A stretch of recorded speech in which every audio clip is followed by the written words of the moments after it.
구독자 여러분 만나게 되어 반갑습니다. 전 음식에 곁들여서 반주로 술을 한 잔씩 즐기는 편인데요. 곁에 함께할 친구가 없어서 혼자 마시곤 하네요. 참 적적하죠. 여러분은 기쁠 때나 슬플 때 함께하는 술 친구가 있으신가요? 이놈아, 너 발렌타인 30년 산 마셔름 봤냐? 이 덕수 형님 덕에 좋은 술 먹는 줄 알아. 따라봐 자식아. 아이고, 돈 많은 친구에게 비싼 술은 감사하다만 나도 제자들 선물로 받아봤다 이놈아. 그리고 우리가 무슨 위스키야. 조심 잃지 말고 소주나 사와. 이 두 분처럼 의이 좋고 즐겁게 술자리하는 분들을 전 아직 보지 못했어요. 바로 저희 친정아버지와 아버지의 친구분이신데 놀랍게도 한 분은 성공한 기업가, 다른 한 분은 대학 교수세요.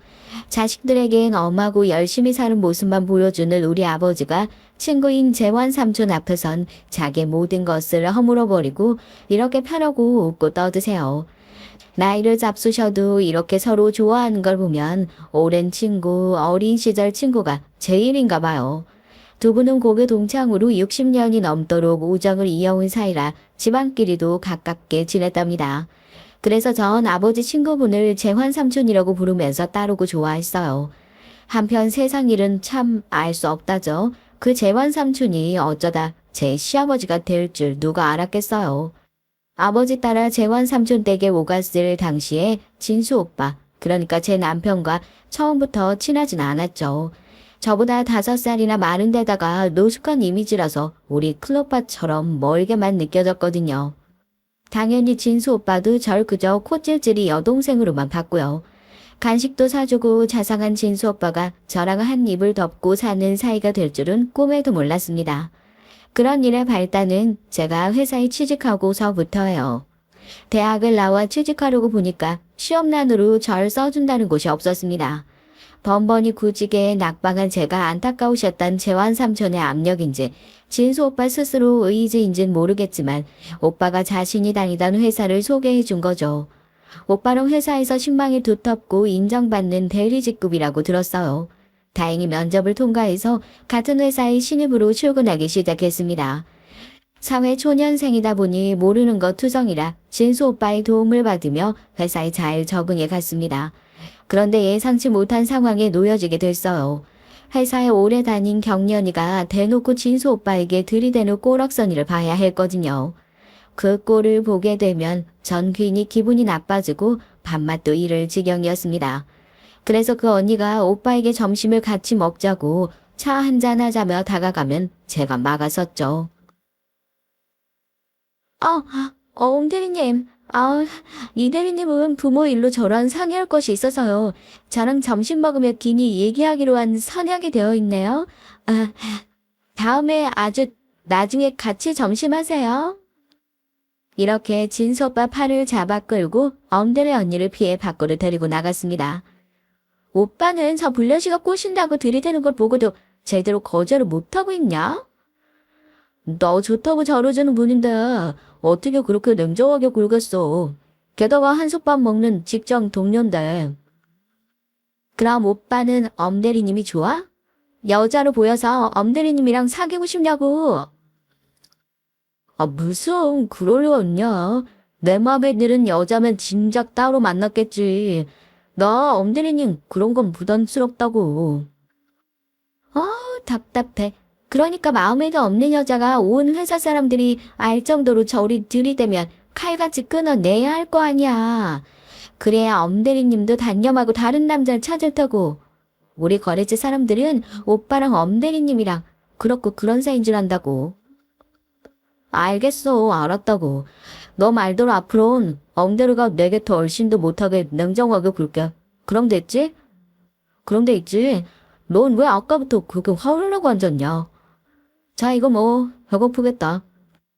진수 오빤 저에게 돈가스 한 덩어리를 입에 넣어주면서 그래요.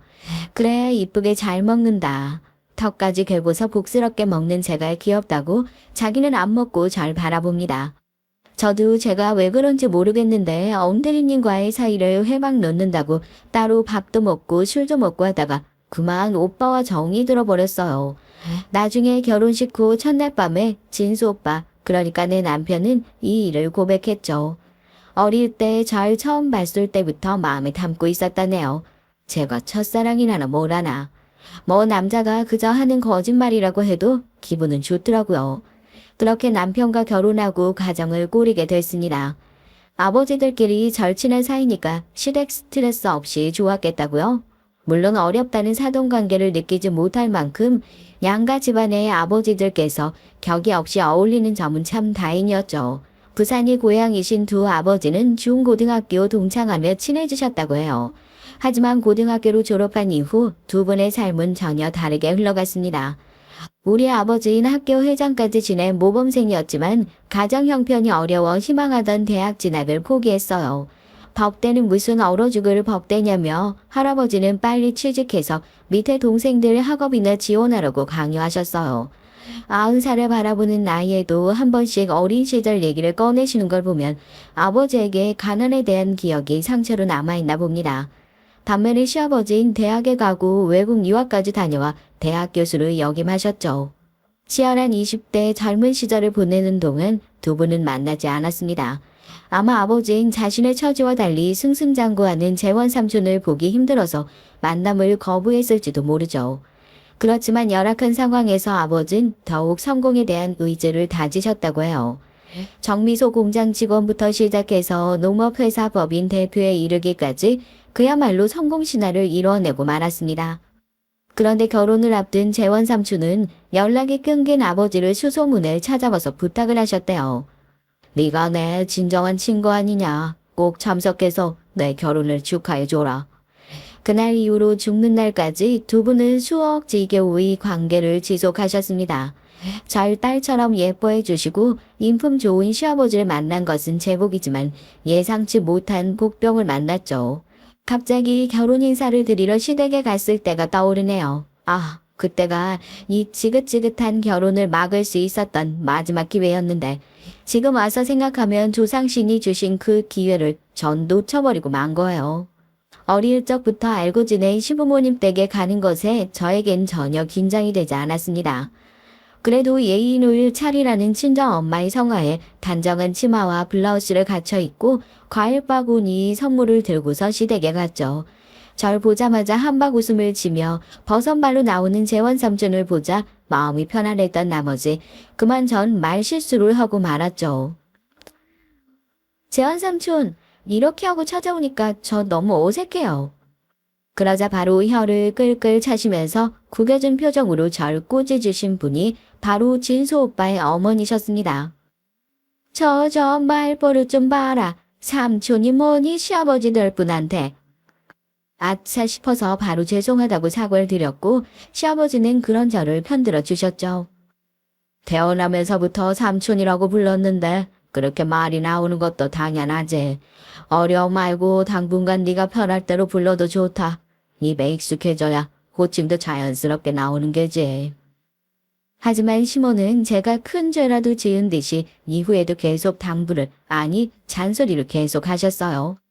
나도 네가 코올링의 시절부터 봐온 귀여운 조카 같다만 이제 결혼하고 나면 관계라는 것이 있으니 호칭이나 뭔가 좀 더 조심해야 된다. 너도 알겠지만 우리는 교육자 집안이야. 교수 며느리가 됐으면 응당 그에 맞게 처신해야지. 안 그러냐? 엄마도 참 언제는 덕수 삼촌 같은 부자 사돈이 생겨서 좋다면서요. 우리 아내 좀 예쁘게 봐주세요. 네?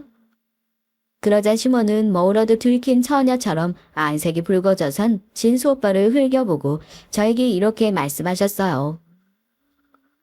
뭐 부자는 새끼 안 먹는다든 사람 돈 가진 게 뭐 유세야. 새아가 너 명심해라. 부잣집 친정 믿고 우리 집안 행여나 무시한다거나 가벼이 여기는 꼴 난 못 본다. 알겠냐? 시모의 말씀에 전 정말 억울했어요. 그럴 마음이 털끝만치도 없었으니까요. 그 일이 흔히들 말하는 결혼 초기에 한다는 시어머니의 기싸움, 며느리 잡돌이 뭐 그런 것일지는 모르겠지만요. 바보같이 자원 이런 시모를 보고 결혼을 멈춰야 했음을 이땐 모르고 지나갔습니다. 시아버지는 원체의 타인에게 너그럽고 자상한 분이시고 며느리인 저만 보면 활짝 웃어 보이시고 예쁘다, 잘한다 칭찬을 아끼지 않으시죠. 그러나 시모는 좀 음흉한 구석이 있었어요. 모든 가족들이 모여 있을 땐 별다른 말씀 없다가 저랑 둘이서만 있는 상황. 가령 둘이서만 부엌에서 요리하고 있을 때면 그분 속내를 드러내시죠. 나 이거 안 할란다. 지난 명절에 선물로 드렸던 고급 수제화가 든 쇼핑백을 제 앞에 내동댕이 쳐버렸어요. 어머님, 저번에 받으실 땐 좋아하셨잖아요. 신어보니까 신발이 불편하거나 사이즈가 안 맞으셨나요? 그건 아닌데, 너 이거 얼마 주고 샀니? 연희동에서 알아주는 수제화집이라 보기보다 값어치가 있답니다. 어머님 족저 근막염이 있으시다고 해서 특별히 부탁해서 제작했거든요. 27만 원 주고 샀어요. 그딴 구닥다리 디자인 신발 하나가 27만 원이나 한다고? 참나, 차라리 그걸 현금으로 주는 게 낫지. 다른 집 며느리들은 남들이 알아주는 이따만한 큰 로고가 박힌 명품 가방을 해주더라만 난 참 애가 센스가 없다. 아무리 선물이 마음에 안 드셔도 그렇지. 난 이런 것을 좋아하니 다음부터 해다오. 이렇게 점잖게 말씀하셔도 제가 충분히 알아들을 텐데 꼭 제 기분 상하도록 말씀하시곤 해요. 눈치껏 루이비통 로고가 큼지막하게 붙은 지갑을 사다 드리니 기분이 좀 풀리셔서 제 눈도 맞추고 나의 선 말씀도 그만하시네요.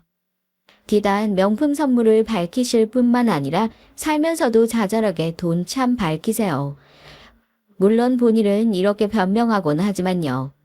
너희 시아버지가 너 친정아버지처럼 돈을 많이 버는 줄 아니? 야, 대학 교수? 그거 보기 좋은 허울이야. 다른 교수들처럼 딴 주머니도 안 차고 후배 양성이랍시고 학생들한테 도리어 퍼다 주니까. 생활력 없는 남편 때문에 내가 요 모양 요 꼴로 살지. 교수 마누라는 좋은 집에 식모 부리며 떵떵거리고 살 줄 알았다고. 사회적으로 지위 있고 대우받는 좋은 직업을 돈 많이 못 벌어온다는 이유로 시모는 타박하셨어요. 제가 자세히 모르지만 교수 월급이 웬만한 대기업 직원만큼 하지 않을까요? 그런데 진수 오빠 어릴 때 미국 유학도 못 갔다며 시모는 시부의 월급에 늘 불만이셨습니다. 화장품도 꼭 설화수나 아모레 비싼 라인만 쓰셔야 하고 옷은 제가 들어도 모르는 비싼 브랜드만 고집하시는 분이니 그럴지도 몰라요. 우리 아버지가 재산은 많으시다지만 친정엄마의 검소한 살림이나 자식인 우리도 남들과 다를 것 없이 쓰고 살았던 터라 이런 시모의 씀씀이를 보고 놀랐습니다. 그도 그렇지만 저보고 돈 많은 친정 유세 떨지 말라던 분이 실은 진짜로 돈 좋아하고 남들이 무슨 좋은 거 쓰는지 매사 비교하는 그런 분이었어요. 아무리 시어머니여도 어른이라 해도 그렇지. 어른답고 존경심이 들게 행동하셔야 진심이 우러나와 모실 마음이 들죠. 결혼하고 살면서 솔직히 점점 시모가 불편하고 같이 있고 싶지 않았습니다. 누구나 집에 마음 안 맞는 원수 같은 사람 한둘쯤은 있는 거니까 그런 대로 시모비 맞춰가며 아이 낳고 결혼한 지 10년이 훌쩍 흘렀습니다. 그리고 비통한 일이 찾아오고 말았죠.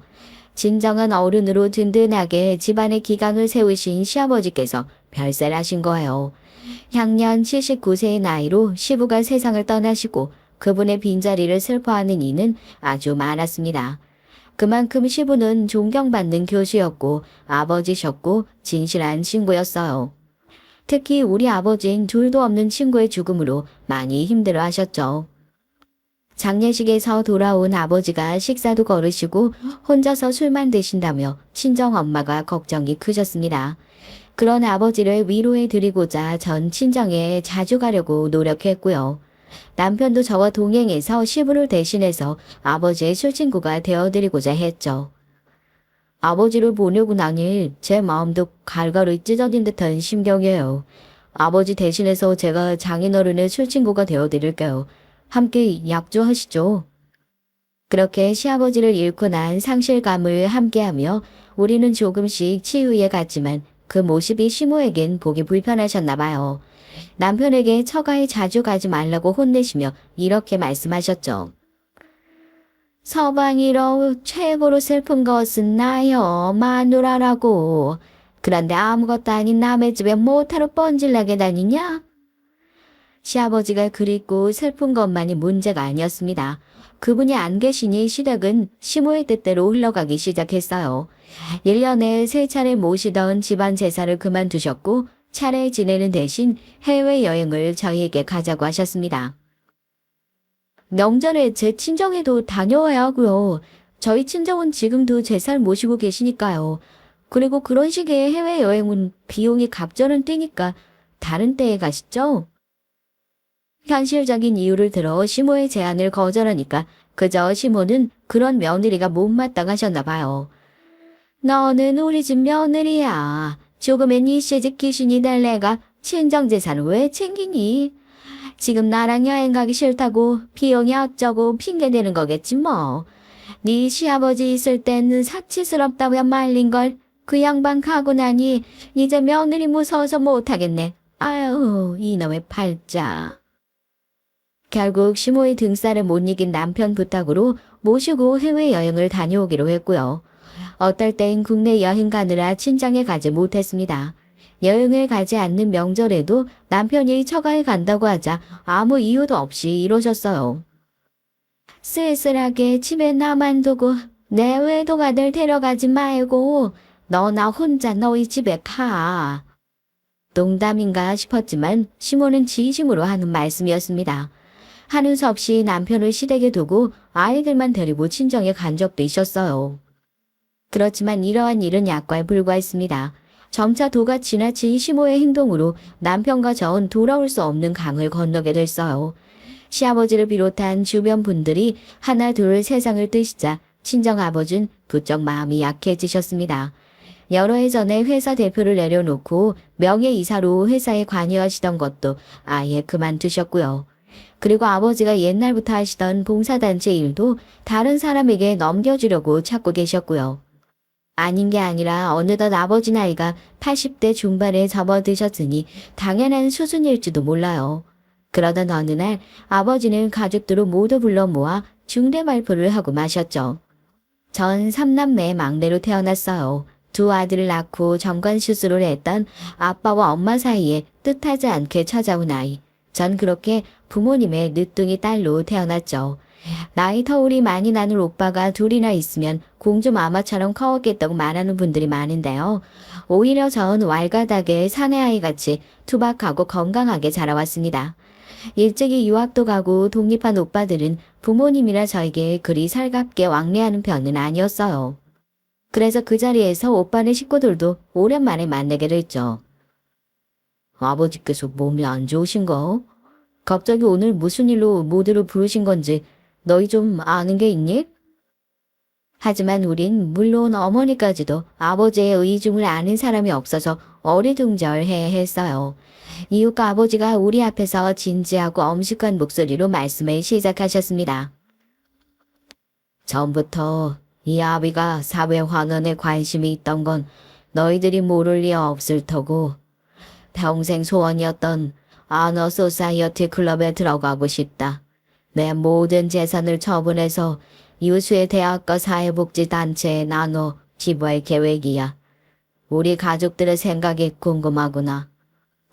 아너 소사이어티 클럽은 고액 기부자들의 이름을 드높이고자 만든 일종의 명예의 전당 같은 곳이에요. 서울대를 비롯한 많은 대학과 사회기부단체의 이름을 올려서 아버지 명의로 갖고 싶으신 뜻 이해합니다. 그런데 자식에겐 한 푼도 남기지 않고 모조리 기부하시겠단 말씀이세요? 막상 아버지 재산 모두가 사회에 환원된다고 하니 우리 3남매는 적잖이 서운했던 것이 사실이에요. 100억이 넘는 자산을 남은 가족들이 나눠서 물려받게 된다면 꽤 큰 돈이 떨어지니까요. 작은 오빠 말에 아버지는 고개를 저으면서 이렇게 말씀하셨습니다. 다 늙어 그런데 내 이름 석자 오르는 게 뭐 중요하겠니? 익명으로 기부를 할 것이라서 그곳에 내 이름은 없을지도 모른다. 다만 나처럼 돈 없어서 공부를 못하게 되는 그 처절함을 지금 젊은이들에게 남기고 싶지 않아서야. 저희가 아버지에게 뭘 잘못했나요? 아유, 혹시 자식들에게 서운한 점 있으셔서 이러시는 거라면 너희 자식들 입장에서 그런 마음 들 수 있겠지. 하지만 아니다. 대식이, 성현이, 지영이, 너희 셋은 내 자랑이고 늘 고맙게 생각한다. 나도 이제 살 날이 많지 않다. 요새 들어 꿈에 친구 재환이도 자꾸 나오는 것이 갈 날이 머지 않았단 생각이 드는구나. 그래서 죽기 전에 내 평생 소원은 풀고 가야겠다는 결심을 한 게야. 큰오빠는 결연하게 일어서서 다른 형제들을 바라보며 이렇게 얘기했습니다. 우리 아버지 말씀 따르셨구나. 난 물론이고 둘째도 결혼할 때 아버지가 집 한 채씩은 주지 않았어. 그걸로 전 아버지로부터 충분한 유산 받은 것으로 생각하겠습니다. 모든 재산은 아버지 뜻대로 하십시오. 저도 아버지 의견에 찬성이에요. 어려서부터 입버릇처럼 말씀하셨잖아요. 아빠처럼 단지 돈 없어서 공부 못하는 학생들은 없었으면 좋겠다고요. 처음 겨우 한마디 못한 것인데 옆에 있던 남편은 제 옆구리를 팔꿈치로 툭 치는 거였어요. 그런 남편의 표정은 경직되어 있었고 몹시 당황해하는 눈치였습니다. 그때만 해도 아버지의 폭탄 발언에 우리 자식들처럼 놀랐겠구나 했죠. 아버지가 말씀을 마치고 자리를 뜨시자 오빠들과 올케 언니들은 자기들끼리 수군거리면서 쉽게 자리를 뜨지 못했어요. 여보, 이대로 정말 아버님 뜻대로 하게 두실 거예요? 전 재산 기부라니. 그건 너무한 처사라고요. 나도 알아. 아버지 유산이면 우리 빚 청산하고도 남지만 어찌겠어. 한번 마음 잡수시면 어떻게 하든 하는 양반이야. 우리가 말린들 바뀔까? 하지만 형, 장남으로서 아버지 좀 설득 좀 해봐. 형이 안정적으로 월급 나오는 공무원이니까 태평이지. 난 사업자금 계획을 다 아버지 유산 받을 걸 생각해서. 그만 좀 해. 오빠들은 결혼할 때 10억 한에만 아파트도 받았어. 나는 그마저도 받지 않았지만 그래도 아버지 뜻 따를 계획이야. 오빠들은 내 앞에서 모두 입을 다물었고 불편한 자리를 파하고 나왔습니다. 그런데 집으로 돌아가는 길 남편이 안절부절 못하면서 머뭇거렸어요. 당신 나한테 할 말 있는 것 같은데? 큰일이야 여보. 당장 엄마 집으로 오라셔. 당장. 무슨 일이냐고 물으니까 무겁게 입을 뗀 남편의 말이 글쎄 남편과 시어머니가 조만간 제가 유산을 물려받을 것 같아서 이미 꼬마 빌딩에 투자를 했다는 겁니다. 시댁에 들어선 절 보자마자 시모는 냅다 제 뺨에 손바닥을 올려쳤어요. 이 트신 같은 년, 넌 네 밥그릇 하나도 제대로 못 챙기냐? 어안이 벙벙해진 전 맞은 뺨에 손을 대고 잠시 있다가 문득 정신이 차려졌습니다. 이게 지금 뭐 하는 짓이에요? 너 그동안 이 시어미가 속물 같다고 돈 없는 집안이라고 내 아들 무시했지? 그런데 이 일을 어쩌니? 너도 네 압이 없으면 돈 몇 푼 없는 그저 그런 서민일 뿐이야. 그런 년이 어디 시애미한테 눈을 똑바로 뜨니? 엎드려 빌어도 모자랄 판에. 어머님 멋대로 계약한 부동산인데 왜 제 유산을 거기다가 대세요? 제 유산이 어머님 것이라도 된답니까? 하지만 심은 잔금을 못 내면 계약금을 어쩔 거냐며 도리어 저에게 화를 냈습니다. 그게 나조차고 한 일이냐? 다 너희들이랑 손주들 미래 봐서 투자한 거지. 난 몰라. 네가 그 계약금 돌려주든가 아니면 잔금까지 어떻게든 구해. 그만한 부자인 너희 아버지가 그 기부한 거 말고도 다른 오주머니가 있을 거 아니냐. 막내딸이 죽겠다고 사정사정하면 몇 억이라도 주시겠지. 이렇게 시모는 그야말로 생떼를 써댔어요. 건물 계약금을 해결하지 못하면 나보고 책임지고 집을 나가라니 이게 말이나 됩니까? 아무래도 시모랑 같이 가족으로 있지 못하겠다 싶었죠. 어머님 말씀대로 전 아버지 유산도 못 받은 볼 것 없는 여자니까 남편하고 이혼해 드릴게요. 어머님을 이제 가족으로 못 모시겠네요. 저도 모르게 한 소리 내지르고 시댁에서 나왔죠. 그리고 이튿날부터 시모는 전화며 문자며 스토커처럼 저에게 돈을 내놓든가 아니면 이혼하고 나가라고 복가대했습니다. 참다 못한 전 결국 퇴근하고 돌아온 남편에게 다짜고짜 이혼 협의서를 내밀었어요. 당신도 그렇게 생각하죠? 당신 어머님처럼? 뚱딴지같이 갑자기 무슨 말이야. 내가 시집 와서 뼈 빠지게 일하면서 애 셋 낳고 키운 건 아무것도 아니었나 봐. 정말 억울하네요. 당신 어머님은 이혼이나 하라고 며칠간이나 괴롭히니까 나 이렇게 못 살아요. 설마, 물론 장인어른 일로 엄마가 좀 서운하셨을 수도 있지만 당신에게 그렇게까지 하셨겠어. 비싼 쌀밥 먹고 내가 없는 말 하겠어요? 나도 이제 어머님 모욕 갖고 막 던 못 견디겠어요. 고민 많이 해봤는데 당신하고 이혼하는 편이 낫겠어. 애들은 내가 키울게요. 남편은 제 말에 몹시 놀라했어요. 일단 흥분을 멈추고 좀 기다리라며 남편은 저를 진정시켰습니다. 바로 시댁으로 달려간 남편은 시모를 설득했지만 급기야 시모는 단식 투정에 나섰답니다. 네가 마누라를 못 버리겠다면 이 늙은 어미를 버리겠다는 걸로 알겠다. 이렇게 사는 게 무슨 의미니? 그냥 곱게 끊고 확 죽어버릴 거다. 시모가 협박에 가깝게 나서니 워낙 효자였던 남편은 고민하기 시작했어요. 금방 자기 모친을 설득하겠다던 사람이 풀이 죽어서 제게 별 다른 말도 못하더군요. 오늘도 어머님이 전화하셨더라.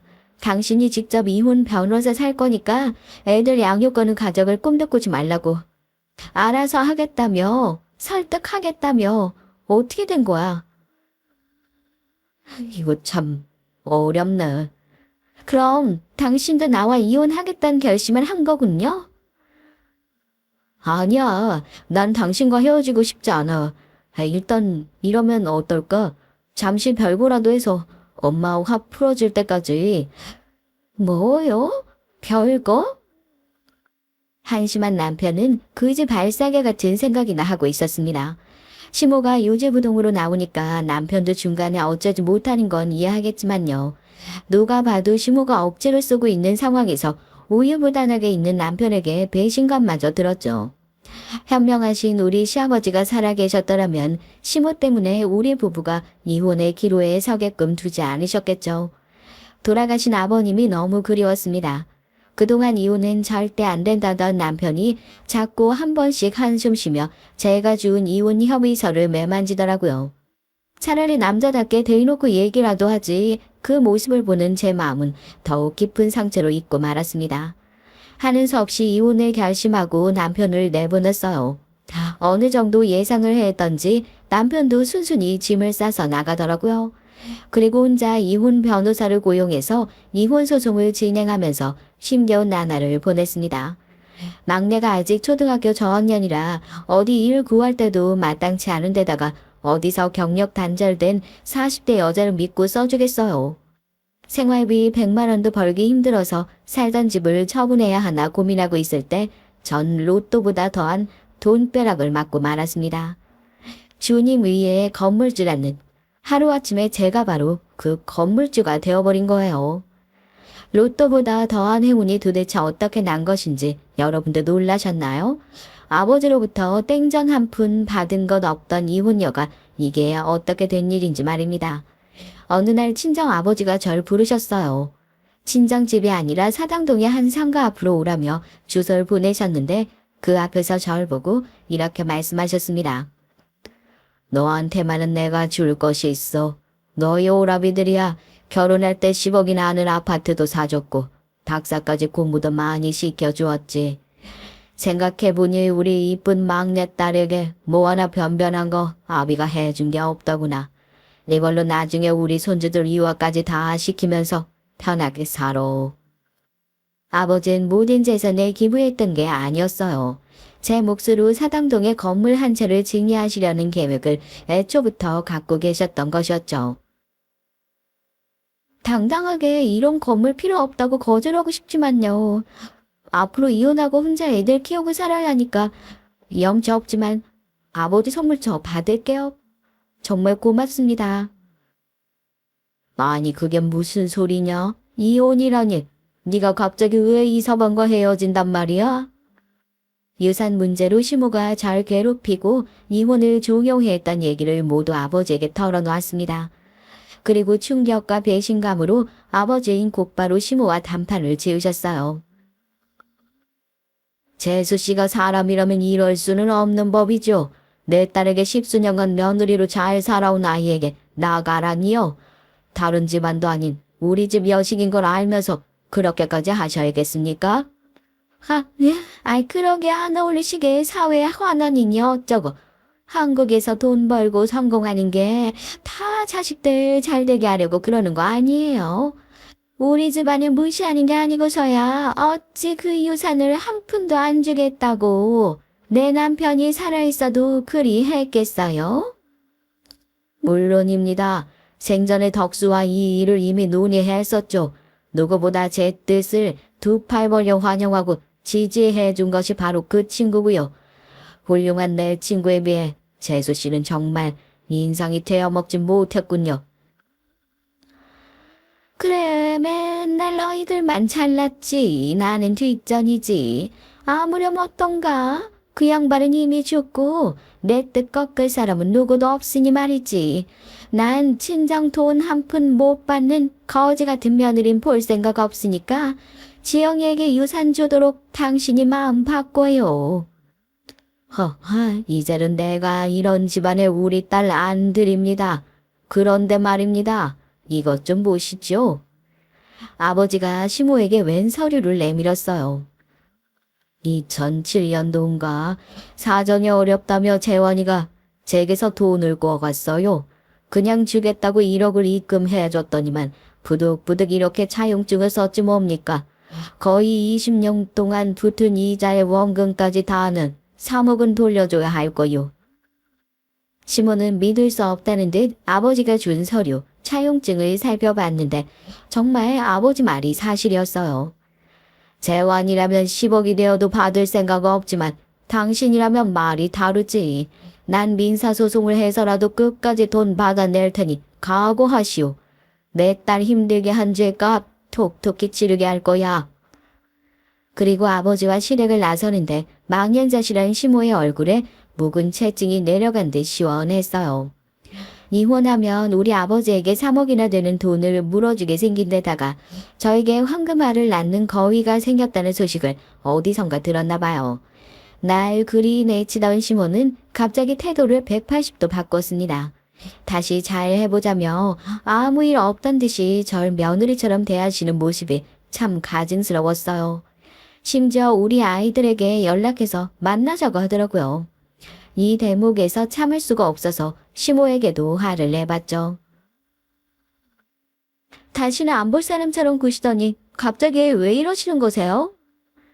전 그렇다 쳐도 내 애들에게 연락해서 햄버거나 피자 사준다며 꼬시며 불러대는 일은 마셨으면 좋겠습니다.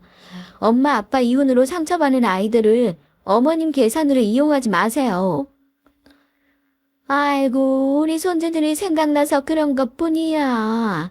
얘야, 이 시어머니의 마음을 오해하지 말아다오. 전에 내가 너에게 좀 심하게 말했지. 내가 뒤늦게 갱년기가 왔나. 아유, 그때는 몸도 마음도 힘들어서 그랬어. 그런 변명 마세요. 제가 모를 줄 알고요. 아버지가 저에게 건물 넘겨주실 거란 소식 들으셨죠? 어머님 뻔한 속을 저도 잊어 모를 리 없죠. 저라. 얘가 단단히 오해를 하고 있네. 우리 만나서 저기 미사리에 가서 유명한 한정식이나 먹으면서 얘기 좀 해보자꾸나. 시몰 모신 동안 절 어디 데려가서 맛있는 걸 사주신다는 말은 처음 들어봤어요. 사람이 돈 앞에서 그렇게 뻔뻔스럽게 모습을 바꿀 수 있는 건지 시한도 하더라고요. 그렇지만 그 노인네와 다시 어떠한 인연도 이을 생각이 없습니다. 제가 물려받은 건물만 눈독 들인다는 그 검은 속셈 누가 모르겠어요. 아무리 시모가 절 구슬려 봐도 이혼을 중단할 마음 추호도 없네요. 거기에 남편 역시 저와 이혼 숙려 기간 중에 이혼을 취소하자고 설득하기 시작했습니다. 분명히 지금의 비극은 시모로 비롯된 것이지만 남편은 좀 애매했어요. 어떻게 보면 남편도 피해자 같고 안쓰럽기도 했죠. 그렇지만 시모 등살에 이리저리 따라다니는 한심한 인간 같아서 정 떨어지기도 했고요. 도대체 전 남편과 이혼하는 것이 맞을까요? 드라마에 나오는 바람 피우다 뻔뻔스럽게 나오는 남자 같으면 단가를 버렸겠죠. 도박이나 알코올 중독과 같이 갱생 불가능한 사람이었어도 그렇고요. 하지만 시댁과 불화, 그리고 그 사이에서 남편이 모자란 놈처럼 굴었던 건 같이 살면서 고쳤을 수 있는 부분인지 분간이 어렵더라고요. 그렇게 고민하는 와중에 우리 아버지는 저에게 중요한 얘기를 해주셨습니다. 너에게 부탁할 일이 하나 더 있다. 사회자선단체를 설립해서 내 많은 재산을 거기에 의탁할 건데 네가 그 단체를 맡아줬으면 한다. 뜻밖의 말씀에 전 당황해서 거절부터 하고 봤죠. 아버지, 전 그런 큰일에겐 배운 바도 없고 경험도 없어요. 그런 재단 이사 자리에 걸맞은 다른 사람이 있지 않을까요? 아니, 바로 네가 그 적임자야. 그 증거로 화영이가 있지 않니? 화영이는 제가 후원하는, 아니 제 친동생처럼 보살펴주는 아이입니다. 10살이던 화영이를 처음 만났던 건 제가 대학교 2학년 때쯤이었어요. 아버지가 후원하는 보육원에 가서 함께 봉사를 도와드리고 있었어요. 그 시기가 성탄절을 앞둔 때라서 학용품, 장난감, 인형 등을 반짝이는 포장지로 감싸서 만든 성탄 선물을 보육원 아이들에게 나눠주고 있었죠. 보육원에서 지내는 5살 꼬마부터 고등학생까지 많은 아이들이 기대에 찬 모습으로 선물을 하나하나 받아가는데 제 눈에 한 아이가 눈에 띄었습니다. 한 여자아이가 나눠주는 선물에 눈길도 주지 않고 놀이터 그네에 앉아 하늘만 보고 있었거든요. 호기심과 챙겨주고 싶은 마음에 그 아이에게 다가가 말을 걸었습니다. 예, 너도 어서 가서 선물 받아와. 즐거운 크리스마스잖아. 언니, 크리스마스에 왜 후원자 아저씨가 선물을 주시는 거예요? 아저씨가 산타클로스 할아버지도 아니잖아요. 그야, 산타클로스 할아버진 전 세계 어린이들에게 가시느라 너무 바쁘니까 우리 아버지가 대신 그 역할을 해주시는 거겠지? 그럼 언니도 산타클로스 할아버지 대신에 아저씨한테서 성탄절 선물 받았나요? 아이의 질문에 전 아버지가 선물로 주신 가방을 보여주며 웃었습니다. 그럼 나도 너만 할 때부터 아빠에게서 매년 성탄절 선물 받았지. 이번엔 이 예쁜 가방 받았단다. 아이는 가방과 저를 번갈아가며 쳐다보더니 이상하다는 듯이 되물었습니다. 언니는 다 큰 어른이잖아요. 산타클로스 할아버지가 없어도 매년 좋은 선물을 해주는 아빠가 있어서 좋겠어요. 작년엔 후원자 아저씨가 안 와서 나도 내 친구들도 아무 선물을 못 받았거든요. 그래서 우리는 참 쓸쓸한 성탄절을 보내야 했어요. 그런데 어린이도 아닌 다 큰 언니는 작년에도 선물을 받았겠네요? 이 아이의 말을 듣고 전 충격을 받았습니다.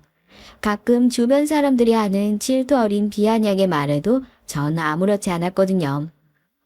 네 아빠가 부자라서 좋겠다느니 부잣집 막내딸은 미래에 대한 걱정이 없는데 뭐더러 열심히 공부하고 사냐 이런 말들 말이에요. 우리 아버지가 부자인 거랑 내가 공부 열심히 해서 대학 가고 취직하는 게 무슨 상관이람?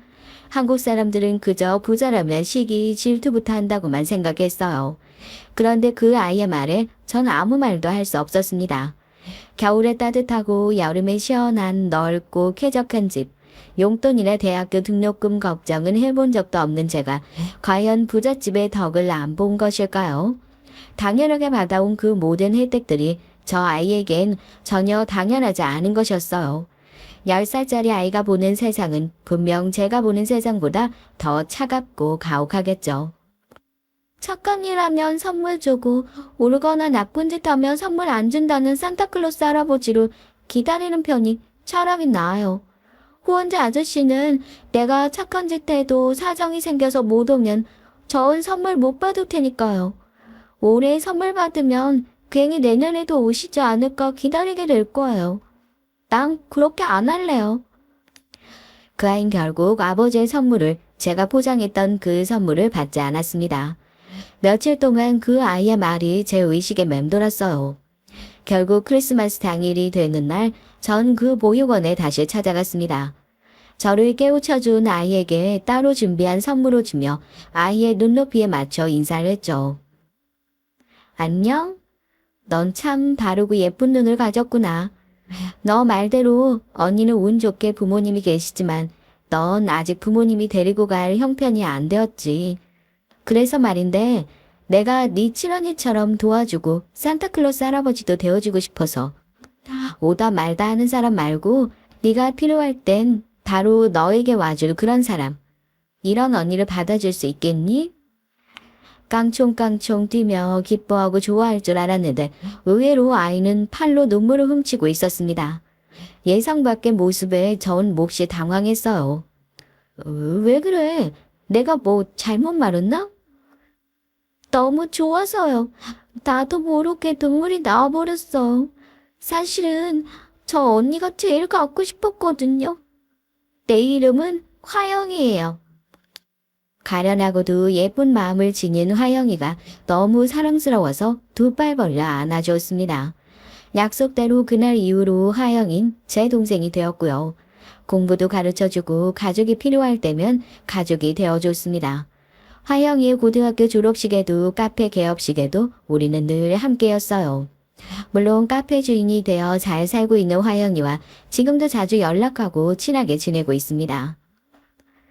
내가 강요하거나 가르치지 않았는데도 넌 진심으로 사람을 품고 도와줄 줄 아는 사람이었어. 너희 삼남매를 어릴 때부터 봉사하는 현장에 데려갔지만 그저 아버지 강압에 못 이겨 하루 봉사하고 돌아오는 오빠들과 넌 마음가짐부터 달랐다. 내가 괜히 널 자선단체 이사로 생각하는 것이 아니야. 널 키우고 보아온 이 애비가 그 증인이고 네가 잘할 수 있다는 것을 보장한다. 아버지가 모든 재산을 사회에 환원하겠다는 발표보다 이 말씀이 더 저를 놀라게 만드셨습니다. 그리고 뒤이어 한 말씀은 더욱 절 놀라게 하고 말았지만요. 사실 너에게 처음 털어놓는 얘기다만 이 아빠가 살 날이 얼마 남지 않았다. 아직 세상에서 더 많은 일을 하고 싶었지만 하늘이 허락해준 시간이 3개월이나 될까? 박 선생 말이 내가 폐암 3기라는구나. 주치의가 예측한 아버지의 여명은 기껏해야 15주 정도에 불과했어요. 그래서 아버지인 급히 유산 문제며 자신의 사후 일에 대해 신속하고 강하게 펼쳐오신 겁니다. 아버지의 말씀을 듣고 나니 전 망설일 여유가 없었죠. 비록 마음의 준비가 온전히 되지 않았지만 아버지의 말을 따를 수밖에 없는 상황이었으니까요. 화영이도 제가 아는 자선단체에 와서 돕겠다며 힘을 보태줬습니다. 하지만 이러한 아버지의 선한 뜻을 곡해하고 자기 이익만 밝힌 이도 있었죠. 바로 예전 시어머니 말이에요. 심지어 남편과 이혼 절차를 밟고 있는 와중인데 말이죠. 결국 네가 친정집 재산을 모두 물려받게 생겼더구나. 정말 축하한다. 나는 그럴 줄 알고 있었어. 덕수 씨가 예전부터 널 제일 예뻐하고 믿고 있었거든. 정말 어이가 없네요. 자선단체의 재산은 제 사유재산이 아니에요. 전 옳은 곳에 잘 쓰일 수 있도록 관리하는 역할을 맡은 것 뿐입니다. 아이고, 그래, 알겠다. 하여튼 그만 보면 너도 참 능그렁이에 꼬리 9달린 여우보다 더하단 말이야. 말로는 착한 척, 순진한 척 다 하면서 결과적으로 다 제 것으로 취해버리고 말이다. 그분 얘기를 듣고 나니 아무래도 전 남편을 버려야 할 것 같았어요. 제가 비영리법인을 운영하게 되면 분명히 시모도 어쩌면 남편도 법인 재산을 누릴지도 모르겠다는 우려가 들었습니다. 내 아이들을 아빠 없는 자식으로 만드는 게 싫었고 남편이 살면서 제게 뭐 큰 잘못을 한 건 아니었지만 어쩔 수 없었죠. 아무래도 그 집안과 완전히 인연을 정리하는 것이 앞날을 위해서 낫겠다 싶었습니다. 어느 추운 겨울 저녁 남편은 우리 집 앞으로 와서 식지 않게 품고 온 종이봉투를 주었어요. 애들 주려고 호떡 사왔어. 여기 시장 호떡 제일 맛있다며 좋아했잖아. 당신도 말이야. 어떻게든 다시 잘해보려는 남편의 마음이 느껴져서 안타까웠지만 이젠 남편에게 제 결심을 얘기해야만 했습니다. 이 추운 날 호떡 때문에 여기까지 온 거야? 응, 귀여워서 하나도 안 추웠어. 호떡 갖고 온 김에 우리 애들 얼굴도 보고 싶었고. 애들은 학원에 가서 9시 넘어야 집에 와. 그보다 내가 당신에게 할 말이 있었는데 우리 이혼 중단하지 않아. 결국 이혼하고 말 거야 나. 기대하는 눈빛으로 제 얘기에 귀 기울이던 남편은 제 말을 끝까지 듣고는 몸을 떨었습니다. 추운 날씨 탓이었을까요? 충격 때문일까요? 그런 남편의 모습이 정말 애처로워 보였습니다. 그러니까 결국 당신은 나와 이혼하겠다는 말이나? 미안해. 난 당신 어머니 신뢰할 수가 없어. 우리 아버지 뜻을 끝까지 지키려면 이 방법밖엔. 아니, 당신도 우리 엄마와 똑같은 사람이야. 장인어른이 맡기신 재단. 아니, 그 유산 지키고 싶어서 남편까지 버리겠다는 뜻 아니겠어? 왜들 그리 돈 때문에 아웅다웅하는 건지 중간에 나만 미치겠다고. 그럼 그때 나 유산 한 푼 못 받는다고 했을 때 그때 굳건히 날 지켜줬으면 나도 당신 믿고 끝까지 함께 갈 수 있었겠지. 하지만 내 뺨까지 올린 어머니 제대로 막아주지도 못했잖아. 정말 너무 들었다. 내가 뭘 잘못했다고. 나한테 뭘 어떻게 하라고. 남편은 깊은 상처를 받은 것처럼 보였고 고개를 절레절레하며 뒤도 돌아보지 않고 떠났습니다. 이후 이루어진 이혼 조정에도 그는 모습을 나타내지 않았고 개인적으로도 잘 찾지 않았어요. 전 남편 그도 불쌍한 사람일지 모릅니다. 내가 자신을 못 믿고 버렸다고 생각을 했던 거예요. 그에게 미안한 마음이 남은 채로 여러 감정을 안고 우리는 그렇게 이혼 절차를 마쳤습니다. 이혼도 이혼이지만 전 아버지와 함께 재단을 설립하고 운영하는 일을 배우느라 정말 바빴습니다. 아버지가 건강이 나빠지기 전까지 법인 설립 절차를 마치고 안정적으로 운영하는 모습을 보여드려야 했으니까요. 다행히 의사가 예측했던 3개월을 훌쩍 남긴 6개월간 통원 치료하며 사시다가 남은 보름간 병원에서 지내셨습니다. 마지막에 가선 아버지 의식도 희미해지고 고통으로 힘들어하시다가 결국 세상을 마감하고 마셨죠. 아버지는 큰 사업을 하셨던 분이고 사회적으로도 많은 일을 하셔서 예상치 못할 만큼 많은 추모객이 빈소를 찾아와 주셨어요. 그렇지만 아버지 빈소엔 불청객도 한 명 찾아왔습니다. 저 인간 암으로 갔다지?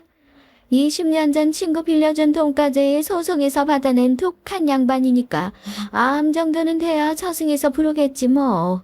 생각보다 참 오래도 사셨소. 우리 집 양반이랑 거기 만나서 또 술 퍼먹고 좋아들 하겠네. 난 옛날부터 당신이 싫었다고. 진수 아빠가 옆편네보다 자기 친구를 더 믿고 좋아해서 그 집 여시까지 며느리를 들이더니 결국 내 아들만 호러비 신사로 만들지 않았나. 우리 집 원수가 찍었다니 나는 아주 속이나 시원하네. 아버지의 장례식장까지 와서 시몬은 이렇게 악담을 퍼부었습니다. 사람이 얼마나 악랄하면 그렇게까지 할 수 있을까요? 그런 사람을 계속 가족으로 모시고 살지 않아도 되었다는 사실에 도리어 안도했어요. 시몬은 홀로 와서 악담을 늘어놓고 육개장 한 사발까지 싹싹 잡수시고 갔습니다. 그런데 왜 전 남편은 시모와 함께 안 오는 건지 무슨 일이 생긴 것은 아닌지 궁금해졌습니다.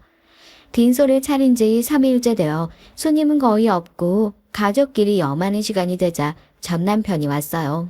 염하는 과정 내내 우는 제게 손수건을 주고 곁을 지켜주고 아버지를 장지에 모시는 모든 과정 동안 함께 해주었습니다. 그리고 장지까지 와주신 손님들을 식사 대접하는 식당, 저기 구석에서 밥에 손도 못 대고 흐느껴 오는 그를 볼 수 있었죠. 그의 옆으로 가서 휴지를 주며 그가 다 올 때까지 곁에 앉아 있었습니다. 고마워요. 아버지 이승 떠나시는 마지막 길에 함께 있어줘서 아마 우리 아버지도 당신이 보고 싶었을 거예요. 장인어른 이전에 날 어릴 때부터 챙겨주신 고마운 삼촌이셔. 우린 이 모양으로 끝났지만 내가 이렇게 해드리는 건 당연한 일이지. 애들은 잘 지내? 당신은 몸 건강하고? 모두 잘 지내고 있어요. 당신은요? 어머님은 장례식장에서 뵈니까 아직 건강도 하고 정정하신 것 같지만 내가 당뇨가 생겨서 운동 시작했고 먹는 것도 조심해야 한다더군. 하지만 건강관리도 일도 열심히 하고 있으니 괜한 걱정은 마라. 왜냐면 나 우리 가족을 단념하지 않았거든. 때가 되면 우리 부부가 합치게 될 거라는 희망을 아직 갖고 있으니까. 남편의 말은 뜻밖의 고백과도 같았기에 전 얼굴을 붉히고 고개를 숙였습니다. 당신은 예전부터 나에게 과분한 여자였지. 나도 알고 있어. 마음 씀씀이라 배포도 크고 나보다 더 현명하고 좋은 사람이라서 아이들 양육권도 군말 없이 넘긴 거야. 하지만 나한테 아이들도 당신도 너무 소중해. 언젠가 적당한 때가 되면 우리 가족에게 돌아가고 싶어. 그 마음은 고맙지만 생각도 못한 부분이라 나도 애들도 시간이 필요해요. 그럼 당연하지. 그저 내 의지를 알아주었으면 해. 내 자리를 남겨놓아주면 좋겠다는 것 말이야. 그리고 당신도 단체 운영이든 무슨 일이든 도움이 필요하면 언제든지 날 불러. 전 남편 말고 어릴 때부터 알고 지낸 친한 오빠처럼 말이지. 남편의 따스한 말이 참 고마웠습니다. 우리는 이혼하자는 부부치고는 종종 연락도 하고 아이들도 아빠에게 자주 가는 등 잘 지내고 있어요. 그리고 진심으로 남편이 숭악한 시모에게 벗어나서 한 사람으로서 제대로 옳게 살기를 바라고 있습니다. 한평생 그리 살아온 양반인데 벼락맞지 않고서야 개거천선할 수는 없겠고 시모가 세상을 뜨셔야 그런 일이 가능하겠죠. 하지만 욕 많이 듣고 살아온 분이니 아마도 명줄을 기르지 않을까요? 비록 전 이혼녀로 셋이나 되는 자식들을 키우며 정신없이 살고 있지만 늘 다짐하고 또 다짐하고 있습니다. 훌륭하신 친정아버지 그리고 시아버지가 가르쳐주신 뜻에 따라 세상에 좀 더 선한 일을 하다가 가겠다고요. 제가 이곳 유튜브를 사랑하는 애청자이기도 하지만 좀 더 많은 분들이 선한 영향력에 관심을 가져주셨으면 하는 마음으로 사연을 보내게 됐어요. 제 사연이야 막장도 있고 떳떳하지만 않지만요. 우리 화영이처럼 어려운 환경을 딛고 잘 살 수 있도록 어려운 학생들에게 온정의 손길을 보내주신다면 우리나라가 더 살만해질 거라고 믿고 있거든요. 비단 기부가 아니어도 결손다정 친구들에게 따스한 시선과 칭찬 한 번만으로도 분명 큰 도움이 될 것입니다. 그렇게 더 밝고 따뜻한 세상을 함께 그려가길 꿈꾸며 제 사연을 이만 마치려고 해요. 보잘것없는 제 얘기를 끝까지 봐주신 분들께 복이 더해지시길 바라며 이만 안녕히 계세요. 안녕하세요. 저는 이 시동생의 친동생까지 줄줄이 달고 사는 40대 맏며느리입니다. 제 소개만으로도 숨이 턱턱 막히는 것 같다는 말씀을 하시는 분들도 계실 텐데요. 의외로 저는 이 생활이 나쁘지 않답니다. 이른 나이에 가진 것 하나 없는 몸으로 시집와서 지금은 작지만 제 가게도 갖고 있거든요.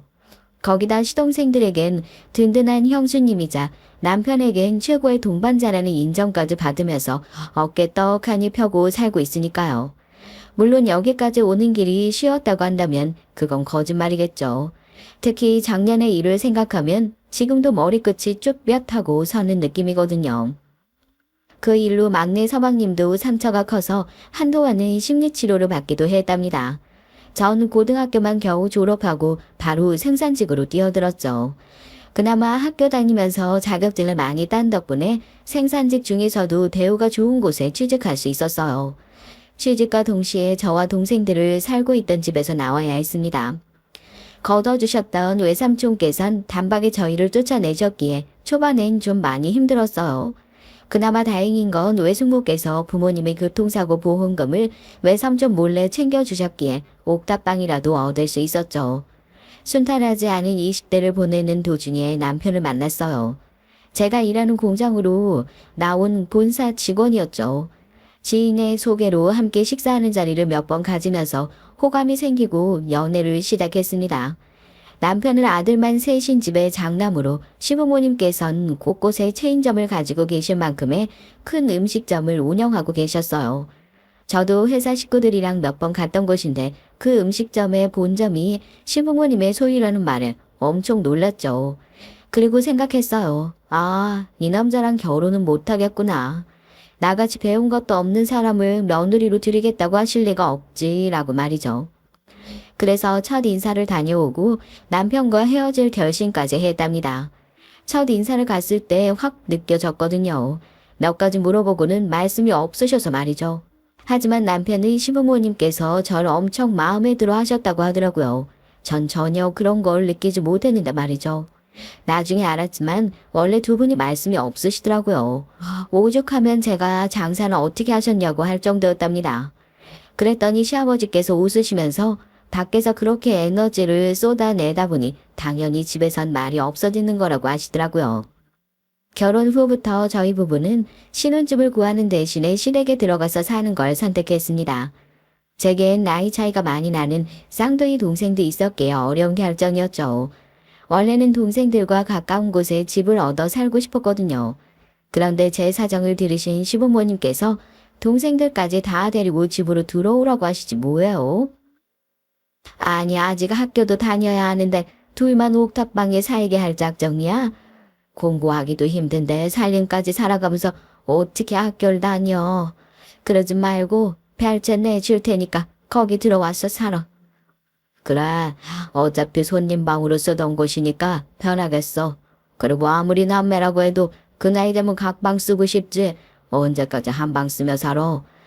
거기다 공부도 곧잘 한다며. 다른 건 하나도 걱정하지 말고 공부 열심히 해서 하고 싶은 일 하라 그래. 진짜 눈물이 핑 돌았어요. 외숙모를 제외하고 우리 남매에게 이렇게 베풀어 주신 분들이 없었거든요. 그뿐만이 아니었습니다. 제가 뒤늦게 공부가 하고 싶다고 했을 때도 학비 걱정은 하지 말고 마음껏 하라며 격려해 주셨어요. 정말 남편의 말처럼 시부모님께선 절 예뻐해 주셨죠. 처음 시집을 갔을 땐 두 서방님도 함께 살았어요. 불편할 것 같았는데 그것도 아니더라고요. 막내 서방님은 까칠해서 툭툭 말을 던지듯이 하는 버릇이 있었지만 둘째 서방님은 정말 다정했거든요. 낯을 가리는 제게 먼저 말도 걸어주고 집안일 하고 있으면 뭐라도 도와주고 싶어 하셨어요. 저랑 웃음 코드도 잘 맞아서 얘기를 하고 있으면 계속 웃게 되더라고요. 그에 반해 막내 서방님은 정말이죠 얼마나 저하고 싸웠는지 몰라요. 거기다 손도 많이 가서 툭 하면 반찬 투정에 해달라고 하는 것도 많았답니다. 진짜 초반엔 몇 대 쥐어맞고 싶다는 생각을 하루에도 12번은 더 했던 것 같아요. 그래도 제가 아프면 제일 먼저 알아보고 약을 챙겨주는 섬세한 면도 있었죠. 물론 좋은 말로 주진 않았지만요. 남편은 자기가 형제들에게 밀리는 것 같다는 소리를 종종 하면서 형수님 편만 드는 동생들에게 질투하기도 했는데 그때마다 시어머니께서 고개를 절레절레 저으면서 남자들은 철이 들 수 없는 족속들이란 말씀을 하기도 하셨답니다. 지금까지 제 얘기를 들으신 분들은 시집 잘 갔다고 자랑하려고 사연 보냈나 싶은 생각을 하실 수도 있겠네요. 하지만 제가 하려는 얘긴 지금부터가 시작이에요. 싸움 한 번 없었다고 하면 그건 거짓말이겠지만 저흰 그래도 평범하고 행복한 가정을 이루고 살았습니다. 중간에 시부모님께서 고향으로 내려가서 살고 싶다고 하신 것을 제외하곤 큰 일도 없었죠. 시부모님께서 하시던 일은 남편이 맡아서 했어요. 둘째 서방님께선 베트남으로 해외 발령을 받으셨고요. 그리고 문제의 일이 벌어졌습니다. 막내 서방님께서 결혼을 하겠다고 하셨거든요. 결혼 자체는 축복해야 할 일이죠. 거기다 그 까칠한 막내 서방님을 사랑에 빠지게 만들었다면 그것만으로도 환영할 이유는 충분했고요. 하지만 첫 인상부터 정말 이제 막내 동서는 충격 그 자체였습니다. 막내 서방님이 결혼하고 싶은 여자를 데려온다는 말에 시부모님께서도 오랜만에 집으로 오셨거든요. 다들 어떤 사람이기에 막내 서방님이 죽고 못 사는 정도가 된 것이냐며 들뜬 목소리로 기다리셨습니다. 그래서 집에 들어서는 소리에 다들 입구로 줄줄이 나가서 맞이했답니다. 그런데 막내 동서가 들어서는 순간 다들 입을 다물 줄 못했어요. 심지어 남편은 이게 무슨 일이냐는 소리까지 했죠. 머리부터 발끝까지의 화려함 그 자체였는데 옷을 입은 것인지 벗은 것인지 알 수가 없을, 아니 과연 이것을 옷이라고 해도 될지 모를 정도의 의상을 갖춘 막내 동서가 웃으면서 들어오더라고요. 남편은 물론 시부모님도 눈을 어디 둬야 할지 몰라 당황하는 것이 느껴졌습니다. 가슴골이 훤히 다 보이는 것은 물론이고 치마는 엉덩이 라인 아래로 아슬아슬하게 떨어지고 있었죠.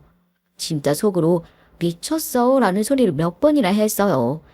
거기다 향수 한 병을 통째로 머리부터 부어버린 것인지 향이 코를 찌르다 못해 머리가 지끈거렸죠. 손톱에 새빨간 네일도 하고 대형 링 귀걸이뿐만 아니라 목에는 화려한 목걸이까지 그저 한숨만 나왔네요. 뭘 그렇게까지 기억하느냐고 하실 수도 있겠지만 제겐 너무나도 충격적이었기에 시간이 지난 지금도 어제 일처럼 생생하게 말할 수 있어요. 안녕하세요. 처음 뵙겠습니다. 아버님, 어머님, 아주버님, 형님 얘기 많이 들었어요. 잘 부탁드려요. 말씀드렸죠? 결혼하고 싶은 사람이라고. 패션 쪽 일을 하고 있다 보니까 옷이 좀 화려해도 이해해 주세요. 막내 서방님은 아무렇지 않게 소개를 했지만 그 누구도 쉽게 반응하는 사람이 없었죠. 그나마 빨리 정신을 차린 건 시어머니셨습니다. 우선은 저녁부터 먹자고 하면서 가족들을 식탁으로 이끌었죠. 남편은 무슨 정신으로 온 것인지 모르겠다며 중얼거렸지만 그 누구도 반박할 수가 없었어요. 막내 동서의 무개념 행동은 식탁에서도 이어졌거든요. 사실 시부모님도 오시고 손님도 온다고 해서 음식 준비를 하면서 고민이 많았거든요. 막내 서방님께 혹시나 알레르기 같은 건 없냐고 사전에 물어보고 준비를 했을 정도로 나름 신경을 썼는데 식탁에 앉자마자 대뜸 막내 동서가 그러더라고요. 자기는 커피는 된대요. 식탁에선 침묵이 흘렀습니다. 오죽하면 막내 서방님까지 당황하는 얼굴로 막내 동서에게 한마디 하더라고요. 커피라니, 형수님께서 자기 인사 온다고 신경 많이 쓰셨는데 이건 경우가 아니잖아. 신경 써주신 건 감사하지만요. 요즘 다이어트 기간이라서요. 6시 이후엔 아무것도 안 먹거든요. 물도 안 마시는데 그래도 가만히 있는 건 예의가 아닌 것 같아서 커피라도 마시라고요. 아메리카노 부탁드려도 될까요? 시럽은 없이요. 아니, 커피가 없는 건 아니지만 식사하는 자리잖아요. 아무리 다이어트를 한다고 해도 오늘은 치팅데이라고 생각하고 좀 들지 그래요? 다들 언짢은 얼굴만 하고 있기에 참지 못한 제가 먼저 입을 열었습니다. 부드럽게 말할 생각이었지만 뾰족한 말투가 나오는 건 어쩔 수가 없었죠. 막내 서방님이 허둥거리며 막내 동서에게 조금은 들라고 권했어요. 하지만 막내 동선 입을 한 발음 빼고는 저를 노려보고 있었습니다. 식탁의 분위기가 묘하게 흘러갔어요. 다들 안절부절 못하고 있었고 막내 동선 명백하게 적대감 어린 눈으로 저를 보고 있었으며 저 역시 질 수 없다는 생각으로 마주하고 있었죠. 결국은 시아버지께서 그럼 식사는 손님이 가고 나서 하자고 하시고는 할 말이 있으면 하라고 하셨습니다. 막내 동선을 오라고 하셔서 왔는데 할 말을 해보라 하시니 당황스럽다고 말하며 궁금하신 것이 있으시면 다 대답하겠다고 했죠. 정말이죠. 어처구니가 없는 반응이었어요. 등장부터 시작해서 지금까지 마음에 드는 구석이라곤 하나도 없는데 궁금한 것이 있을 리가 있나요? 당장이라도 나가줬으면 좋겠다는 생각만 들었는데 말이죠. 아니라 다를까 시부모님 중 어느 누구도 입을 열지 않았습니다. 그저 막내가 결혼하고 싶은 사람이 있다는 소리를 해서 누군지 궁금했거든. 아유, 그래서 저녁이나 먹자고 불렀는데. 중간에 말씀 끊어서 죄송한데요. 저도 오빠랑 결혼할 생각으로 만나는 중이니까 그 부분에 대해서 신경 쓰지 않으셔도 돼요. 전 올해 안에 결혼식을 했으면 좋겠다고 했는데 오빠는 내년에 결혼을 하자고 하더라고요. 그래서 그건 생각이 좀 필요하다고 결정을 미룬 상태예요. 부모님은 무슨 일을 하시고 아가씨는 패션 쪽에서 일한다고? 부모님은 이민 가셔서 호주에 계시고 전 패션 잡지 편집부에서 일하고 있어요. 뭐 아직은 제대로 된 기획을 맡을 수준은 아니지만요. 막내 동서는 진지하게 결혼을 생각하고 있다고 말하며 자신은 집안 살림에 익숙하지 않으니 여기 들어와서 살고 싶다고 말하더라고요. 아니 누가 좋아한다고 여기로 들어와서 살겠다고 하는 건지 헛웃음이 났습니다. 시부모님께서 계시는 것이면 몰라. 지금은 저희 부부와 막내 서방님 그리고 별채 동생들이 살고 있는데 여기로 들어온다니요. 제 명의로 된 집은 아니지만 지금 가족들 중 막내 서방님을 제외하고 누가 환영한다고 그렇게 떳떳하게 말하는지 어이가 없었죠. 시부모님도 저와 비슷한 생각이셨는지 그 부분에 대해선 천천히 생각하자고 하시면서 말을 아끼셨습니다. 그렇게 막내 동서와의 첫 만남은 제 머릿속에 최악으로 남았죠.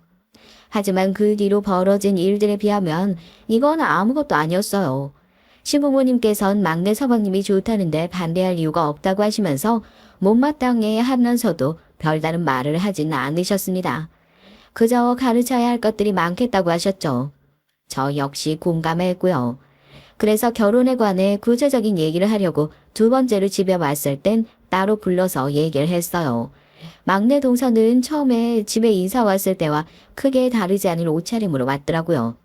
거기다 여름이다 보니 이제는 재킷조차 걸치지 않고 민소매 옷을 입고 왔더라고요.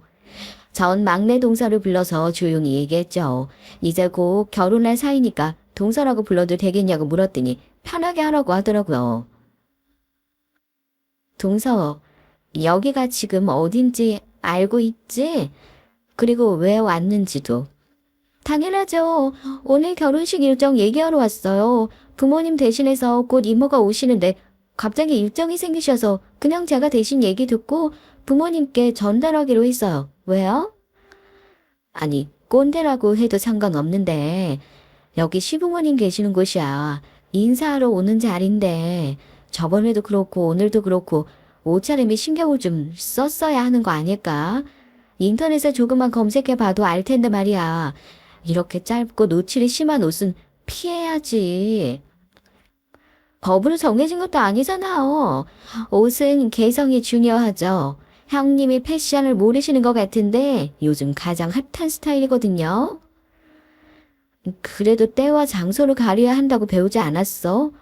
처음엔 패션 잡지 쪽에서 일을 해서 그런가 보다 생각도 했는데 그래도 이건 아니지 싶네. 오히려 패션을 다루는 일을 하는 사람이라면 더 신경을 써야 하지 않을까? 시부모님은 물론 다른 가족들이 곤란해하는 것 정도는 좀 알아줬으면 좋겠어.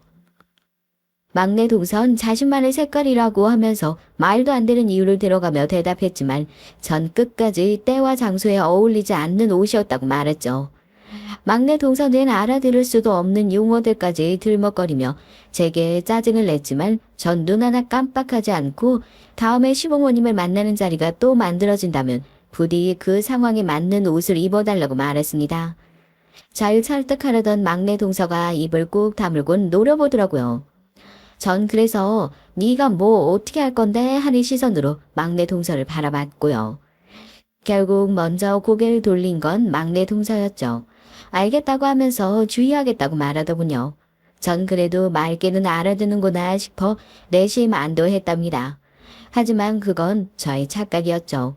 막내 동서를 데려다주고 오겠다던 막내 서방님께서 다시 돌아오셔선 절 원망스럽게 눈으로 바라보며 화를 내더라고요. 너무 갑작스러운 전개라 남편도 당황하며 말렸지만 막내 서방님께선 그런 남편의 손길도 뿌리치며 말했습니다. 그깟 옷이 뭐가 중요하다고 혼을 내셨어요, 형수님. 집에 가는 차 안에서 얼마나 많이 울었는지 아세요? 아직 결혼도 하기 전인데 벌써부터 윗사람 티내시면서 구박이세요? 막내, 너 말 조심해라. 막말로 시부모님께서 계시는 자리인데 그렇게 입고 온 것이 잘했단 말이야? 아니, 해외에서 오래 살았기 때문에 그렇게 입고 오는 건 너무나도 자연스럽고 당연한 일이야. 그런데 그걸 그렇게 몰아붙여서 혼을 내시면 어쩌자는 거냐고. 형수님, 말씀 좀 해보세요, 네? 막내 사방님은 눈에서 레이저라도 나올 기세로 제게 따져 물었죠. 당황스러웠지만 겨우 정신을 차린 전 천천히 있었던 얘기를 전하면서 막내 서방님 역시 잘한 것이 없다고 말했습니다. 그것도 그럴 것이 아내 될 사람과 집을 방문한다면 옷차림 정도는 본인이 나서서 챙겨줘야 하는 것이 당연한 일이잖아요. 전 패션을 핑계 삼지 말라고 분명히 선을 그으면서 앞으로 이 집에 들어와서 살 것이라면 다른 가족들을 생각해서 행동하기를 바란다고 말했죠. 지세등등하게 나섰던 막내 서방님도 더 이상 할 말이 없는지 눈치만 보곤 알겠다고 말했어요. 이런 저희의 대화를 곁에서 듣고 계시던 시부모님께선 아무래도 제가 고생할 일이 차고 넘칠 것 같다고 한숨을 푹 내쉬셨어요. 그리고 그 말은 그대로 현실이 됐고요. 결혼식을 준비하면서도 숱한 사건 사고가 있었지만 앞으로 닥쳐올 일들에 비하면 아무것도 아니기 때문에 넘어가도록 할게요. 나름 성대한 결혼식 이후 막내 서방님 부부는 본가에서 신혼살림을 시작했습니다. 그와 동시에 시골로 가셨던 시부모님께서 한동안은 본가에서 지내겠다고 하셨고요. 신혼여행을 다녀오자마자 막내 동서는 시부모님께 엉뚱한 욕을 하고 나섰습니다. 그이한테 몇 번이나 얘기를 하려고 했는데 아직도 그대로인 것 같아서요. 대체 우리가 쓰게 해주세요. 신혼인데 이렇게 다른 가족들이랑 북적거리면서 사는 거 별로잖아요. 별채는 대학생 사돈들이 이미 살고 있어. 그런데 갑자기 별채를 달라니? 나가시면 되죠. 대학생이면 자취해도 충분해요.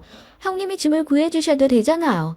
그게 싫으시면 저희 대신 여기 들어와서 살면 되겠네요. 막내 동서는 언제까지 시댁에 친정 가족들을 들이냐며 이만큼 시간이 지났으면 눈치껏 나가 살아야 하는 것이 맞지 않냐고 제게 말을 했습니다. 틀린 말은 아니었지만 시부모님께서 워낙 저희 동생들을 아껴주셔서 미처 독립의 타이밍을 놓쳤죠. 전 동생들과 얘기를 좀 해봐야 하나 생각하는 중이었는데 시어머니의 반응이 완전 의외였습니다. 시어머니께선 잘 살고 있는데 왜 비워야 하느냐며 이미 방 인테리어도 다 끝났으니 더 이상은 언급하지 말라고 확실히 정리하셨죠. 막내 동서은 시어머니께서 반대하실 것은 생각도 못했다는 얼굴로 몇 번이나 얘기를 이어가려고 했지만 시어머니께선 그 문제로 더 이상은 입에 올리지도 말라고 하셨습니다. 북적거리면서 사는 것이 싫다면 지금이라도 집을 구해서 나가라는 말까지도 하셨고요. 막내 동서도 더 이상은 할 말이 없었는지 기분이 팍 상했다는 얼굴로 고개를 끄덕이더군요. 첫 시작부터 요란했던 동서와의 한 집에서 살기는 당황의 연속이었습니다. 저희 가족들은 아침에 각자 챙겨 먹는데요. 다들 먹는 스타일도 다를 뿐더러 출근 시간도 제각각이다 보니 누구 하나 기준을 맞추기가 어렵더라고요.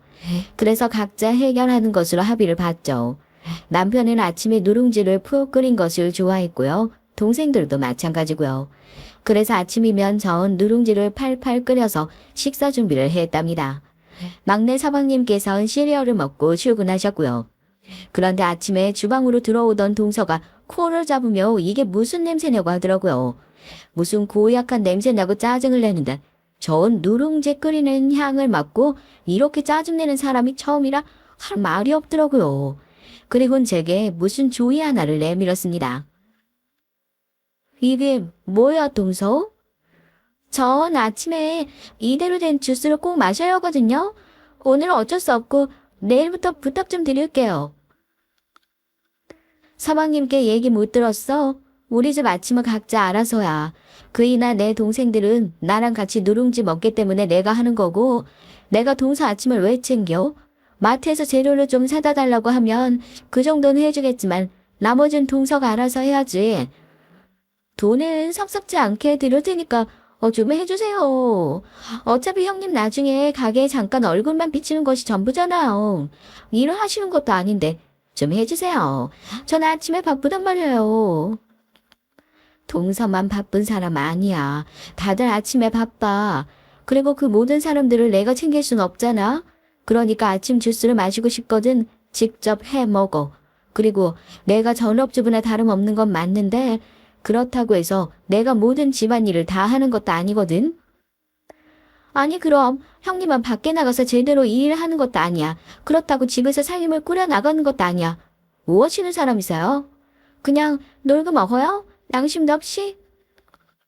전 막내 동서의 필터 없는 말에 순간 울컥했지만 아침부터 어른들 다 계시는데 시끄럽게 만들 순 없겠다 싶어서 꾹꾹 눌러 참아가며 막내 동서에게 내가 뭘 하고 있든 신경 쓸 거 없다는 말로 상황을 급하게 마무리했어요.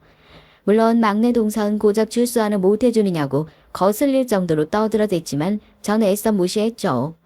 솔직히 말하면 해줄 수도 있었어요. 막말로 레시피도 있으니 뭐가 어렵겠어요. 하지만 막내 동생의 태도가 너무 싫어서 만들어주겠다는 말이 나오질 않더라고요.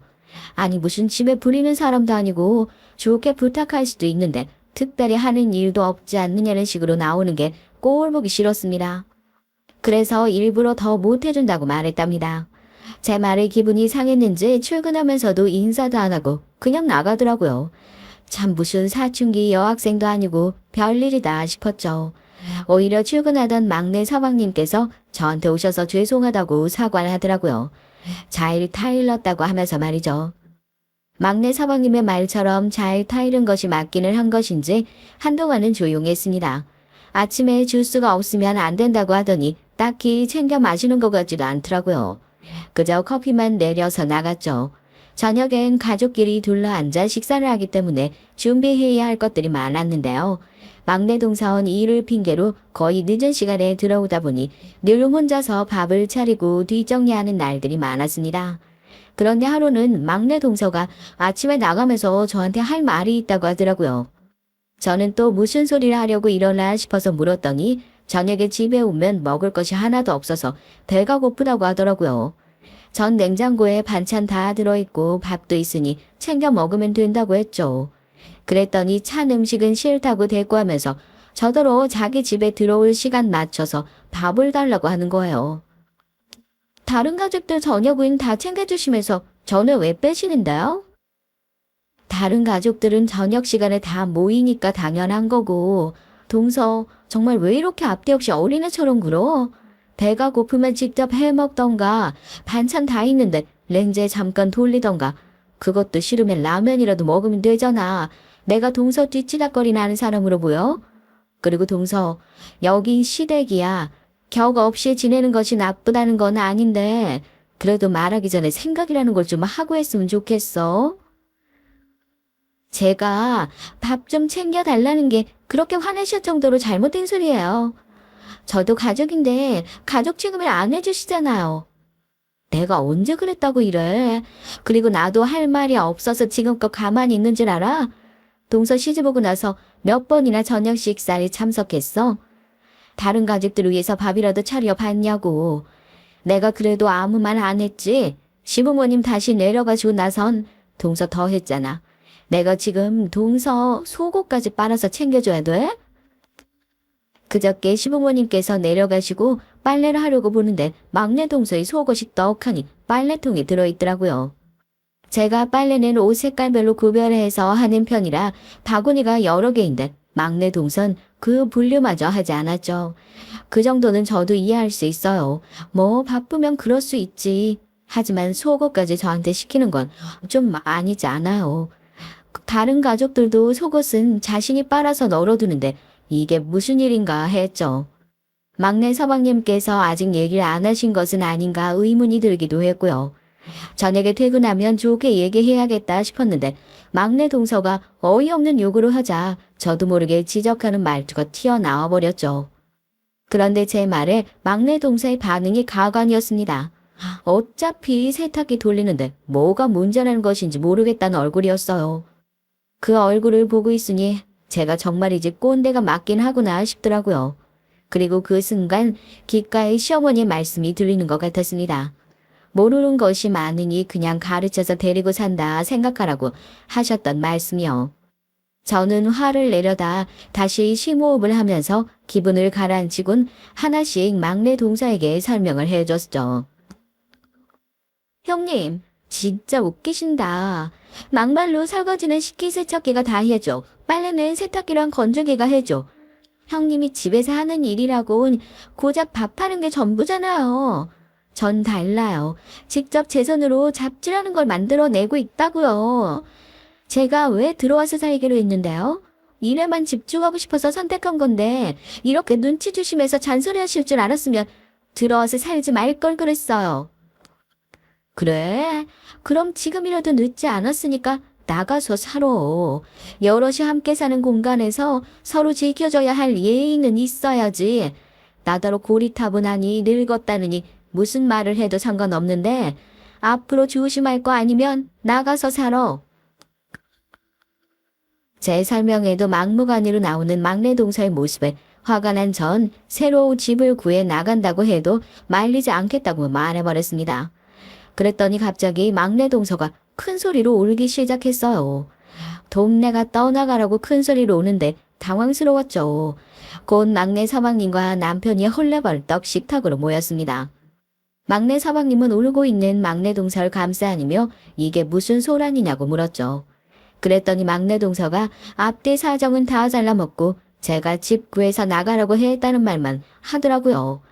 자기가 무슨 소리를 해서 그런 말이 나왔는지 쏙 빼고 말이죠.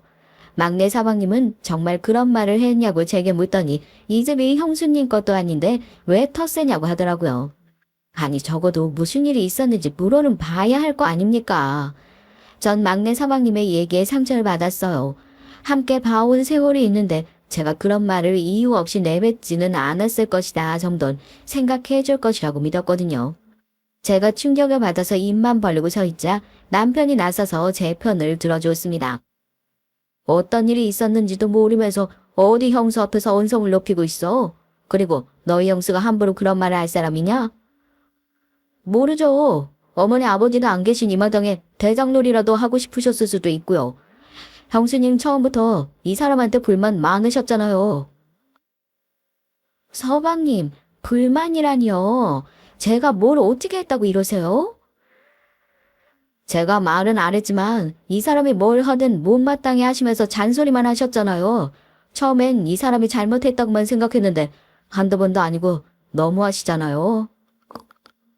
저한테 원망만 늘어놓는 막내 사방님을 보자 머릿속이 하얗게 되면서 더 이상 길게 얘기해봤자 소용이 없구나 싶더라고요. 화가 잔뜩 난 남편이 뭐라고 하려는 것을 막은 전 됐다며 앞으로 일체 말을 하지 않을 테니 마음대로 해보라고 했죠. 속이 상한 전 그대로 방으로 들어갔고요. 문 밖에서 남편과 막내 서방님이 대화를 나누는 것이 들렸지만 전 이불을 머리 끝까지 덮어쓰고는 모른 척 했답니다. 그날 이후로 막내 서방님 내외는 대면대면한 사이가 됐어요. 막내 서방님께서 몇 번이나 제게 말을 걸고 싶어 하셨지만 전 싸늘하게 무시했죠. 어른으로서 그렇게 행동하면 안 된다는 것을 알고 있었지만 저도 화가 풀리지 않았거든요. 그와 다르게 막내 동선 아무 일도 없었던 사람처럼 제게 말을 걸었습니다. 제가 대답을 해주지 않더라도 상관없었죠. 그저 자신이 원하는 일만 하면 그뿐이었으니까요. 그렇게 화가 나서 말을 하지 않았던 것도 잠시였습니다. 그날은 갑자기 막내 동서에게서 전화가 왔었죠. 평소엔 전화는커녕 문자도 하지 않는 사이인데 무슨 일인가 싶더라고요. 전화를 받았더니 다짜고짜 집들이를 하겠다고 하는 거예요. 이건 또 무슨 신박한 개소리인가 싶어서 무슨 집들이냐고 물었죠. 회사 사람들이 자꾸만 집들이를 하라고 등 떠밀어서 어쩔 수가 없다고 하더라고요. 전 어처구니 없긴 했지만 그런 얘기를 왜 제게 하는지 알고 싶었습니다. 막내 동서원 자기도 함께 들어가는데 음식이며 준비를 어떻게 하느냐고 저더러 좀 하라고 하더라고요. 해주세요도 아니고 도와주실 수 없겠냐고 묻는 것도 아니었어요. 그저 해달라는 명령조나 다름없는 말이 전부였습니다. 당연히 전 못한다고 했죠. 그랬더니 사람들 앞에서 자기를 쪽팔리게 만들 생각이냐며 무조건 준비를 하라고 하고는 전화를 탁 끊어버렸어요. 그리고 얼마 안 있어 막내 사방님께도 전화가 오더라고요. 사장 얘기를 들었냐고 하더니 제발 이번만 도와달라고 하셨죠. 제가 잘못했어요, 형수님. 진짜 딱 한 번만 도와주시면 다음엔 절대로 이런 일 없게 할게요. 이번 한 번만 도와주세요. 서방님도 알고 계시죠? 지금 동서가 얼마나 막무가내로 나오는지.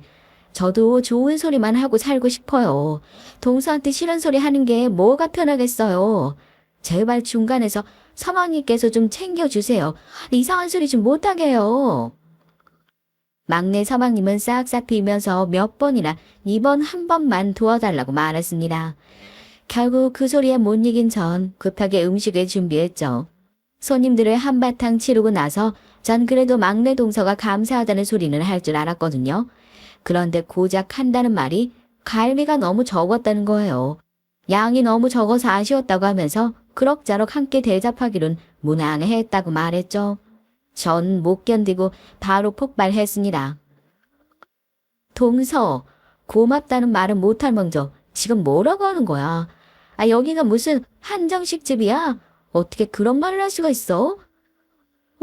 제가 단어 선택 잘못했다면 사과드리죠. 그런데 제가 이런 말을 해드려야 그 다음에 이런 일이 있을 때 형님이 실수 안 하실 거 아니에요. 막내 동서 눈을 똑바로 뜨고 다 저의 발전을 위해서 하는 말이라고 했습니다.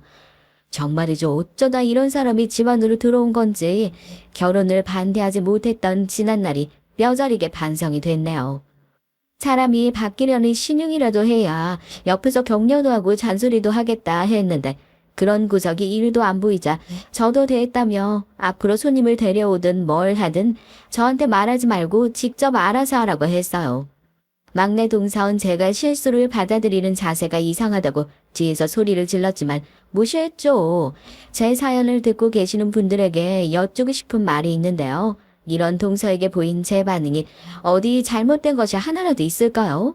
다 같은 며느리인데 제가 막내 동서를 모시고 살 필요는 없잖아요. 안 그래요? 제가 너무 꽉 막힌 걸까요? 저와 막내 동서의 사이가 거의 파국으로 치닫고 있다 보니 가족들도 하나둘 눈치를 보기 시작했습니다. 그래도 일주일에 한두 번은 단란하게 모여서 하던 저녁 식사도 사라졌고요. 거기다 막내 동서가 집에 들어오는 시간이 점점 늦어지더라고요. 처음에는 8시 정도 되더니 어느새 보니까 11시가 다 돼서 들어오는 날이 허다했죠. 그러면서 그 밤쯤에 주방을 어지럽혀 두고 잠들어서 아침에 일어나면 그걸 치우는 일이 보통이 아니었습니다. 하지만 전 따로 말하지 않았어요. 여기서 더 얘기를 해봤자 통할 것 같지도 않았거든요. 그리고 더 이상 분란은 막고 싶었습니다. 하지만 그것은 저만의 착각이더라고요. 정말이지 일어나서는 안 될 일이 터지고 말았어요. 속옷 빨래 사건 이후로 빨래통에서 막내 동서의 속옷은 발견하는 일이 없었지만 여전히 정리가 안 된 빨래들은 가득했습니다. 그날도 전 한숨을 내쉬면서 옷을 분류하고 세탁기에 돌려도 되는 것들은 무엇인지 하나씩 확인을 하고 있었죠. 그날따라 일찍 퇴근한 막내 동선 제게 다가와선 드라이를 꼭 맡겨야 한다며 몇 번의 옷을 주더라고요. 제가 받지도 않고 가만히 바라보자 엄청난 고가의 의상이니 절대로 상하면 안 된다는 소리와 함께 돈까지 주면서 세탁소에 맡겨달라고 했어요. 전 직접 하지 왜 저한테 부탁을 하느냐고 물었지만 막내 동선 시간이 없다고 말하며 지금도 다시 나가봐야 한다고 하고는 그냥 쌩하니 사라지더라고요. 그 와중에도 다음 주에 꼭 필요한 옷이니까 바로 세탁소에 맡기라고 하면서요. 진짜 머리가 꽃받치긴 한가 보다 하면서 긴 한숨을 내쉰 전 남편의 옷까지 함께 세탁소에 맡겼습니다. 집에 돌아온 전 세탁기를 좀 돌려볼까 싶어서 옷 정리를 하는데 한 치마 주머니에서 이상한 것이 나오더라고요. 바로 모텔 영수증이었어요. 전 너무 놀라서 몇 번이나 눈을 비비며 확인을 했죠. 갑자기 모텔이라니요. 그리고 남편에게도 그 사실 알렸습니다. 남편은 가만히 뚫어져라 보더니만 제게는 모르는 척하고 있으라고 하고는 자신이 알아보겠다고 했어요. 저는 너무 궁금했지만 남편의 굳은 얼굴을 보니까 차마 물어볼 엄두가 나지 않더라고요. 그래서 알겠다고 하고는 남편이 얘기해주길 기다렸지만 좀처럼 소식이 없었어요. 그 뒤로도 막내 동선 몇 번이나 제게 세탁소에 맡길 옷을 주더라고요. 그나마 다행인 건 찾아오는 것은 자신이 한다는 정도? 만약에 그것도 안 했으면 제가 계속해서 챙겼을 리가 없죠. 그런데 그날은 희한하게 세탁소에 맡기라는 옷이 없더라고요. 평소와 다르다 하면서 세탁기를 돌리고 건조까지 완벽하게 마무리를 한 전 거실에 앉아서 옷걸이에 옷을 걸고 있었어요. 그때였습니다. 퇴근했다가 다시 나간다던 막내 동서가 괴성을 지르며 제게 다가오더라고요. 세상에, 형님, 이게 뭐예요? 제가 분명 드라이 맡겨야 된다고 했잖아요. 이게 왜 여기 있어요? 드라이? 오늘 동서 드라이 맡겨야 한다고 한 것들 아무것도 없는데? 그냥 다 빨래통에 들어있었지. 아니, 한두 번 맡긴 옷도 아닌데 아직도 제가 다 말씀을 드려야 돼요? 딱 봐도 드라이 해야 될 옷이라는 거 판단이 안 들어요? 이게 뭐예요? 다 줄어들어서. 진짜 형님, 머리가 나쁘다고는 들었는데 이 정도일 줄은 몰랐네요. 아, 세상에 어떡하면 좋아. 이게 얼마짜리 옷인데. 전 순간 머리를 둔기로 맞은 사람처럼 소파에 앉아서 휘청거렸습니다. 머리가 나쁘다니 그런 말은 또 어디서 들어서 제게 하는 건지 판단이 서지 않았죠. 전 떨리는 목소리로 지금 뭐라고 했는지 물었습니다. 막내 동선 고개를 빳빳하게 들고는 자기가 없는 말을 한 것은 아니지 않느냐고 했어요. 고작 고등학교 졸업해서 취직도 제대로 못하고 시댁에 빌부터 살고 있지 않느냐고 하는데 저도 모르게 손이 앞으로 나갈 것을 필사적으로 참았습니다. 막내 동서는 제가 미안함에 말을 못한다고 생각했는지 점점 더 심한 말들을 쏟아냈어요. 윗사람이다 싶어서 넘어가려고 했는데 이건 아니죠. 모르면 좀 배우던가요. 개나 소나 컴퓨터 앞에 앉아만 있으면 졸업장 떡하니 나오는 곳에서 겨우 대학 졸업장을 딴 주제에 부지런이라도 하던가. 집에 사는 일에 아무것도 없으면서 어떻게 이런 기본적인 것도 지적을 해야 돼요. 말 조심해 동서. 내 옷도 아니고 동서 옷인데 내가 왜 신경을 써야 되며. 그렇게 아끼는 옷이면 직접 갔어야지. 그리고 내가 대학을 나오든 말든 그게 동서랑 무슨 상관이고 지금 이 상관이랑 관계가 있는 것도 아닌데 무슨 말을 그렇게 하고 있어? 지금 일은 그저 동서가 나한테 부탁을 할 때 제대로 하지 않아서 벌어진 일이지 내 잘못 아니거든. 그러니까 건방 떨지 말고 눈 똑바로 떠.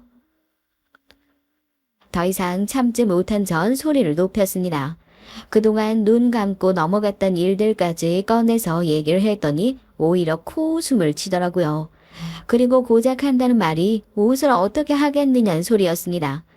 몇천만 원이나 하는 고가의 옷이라는 소리와 함께 국내에서 구하기도 힘든 옷인데 어떻게 배상할 생각이냐고 했어요.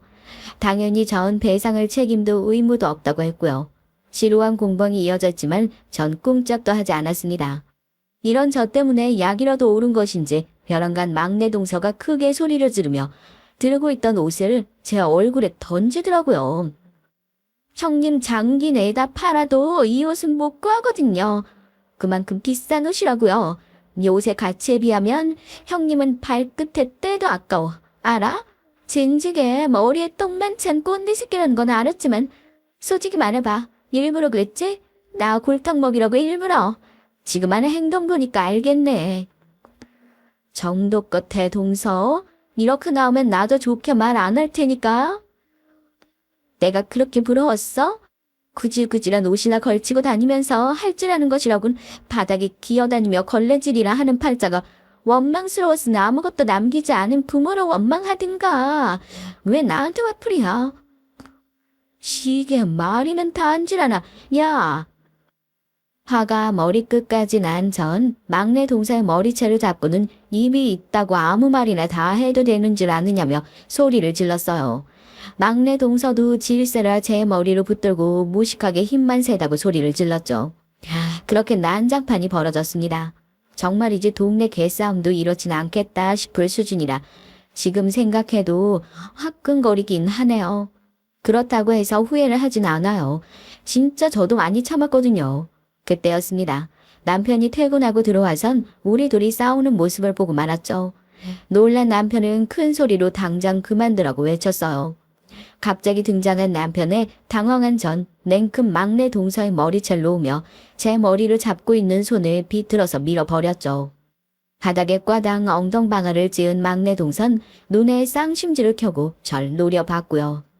남편이 이게 뭐하는 짓이냐고 묻고는 제게 다가와서 혹시 다친 곳은 없는지 보더라고요. 전 괜찮다고 했지만 남편의 미간에 잡힌 주름은 종처럼 펴지지 않았습니다. 때 맞춰서 잘 나타나셨네요. 그나저나님께 물어보자고요. 형님이 고의로 제 비싼 옷을 세탁기에 돌리는 고의인 짓을 했는데 어떻게 하실래요? 이게 얼마짜리 옷인지 아세요? 재수씨, 말 가려가며 하세요. 다들 왜 저한테만 그러세요? 미친년은 저쪽인데 또라이 짓은 전현이 했는데 왜 나한테만 화내냐고. 내가 뭘 잘못했다고. 남편의 경고에 서름이 복받친 막내 동선 악을 써가며 소리를 질렀어요. 그리고 그 소리를 집에 들어오던 막내 서방님이 듣고 말았죠.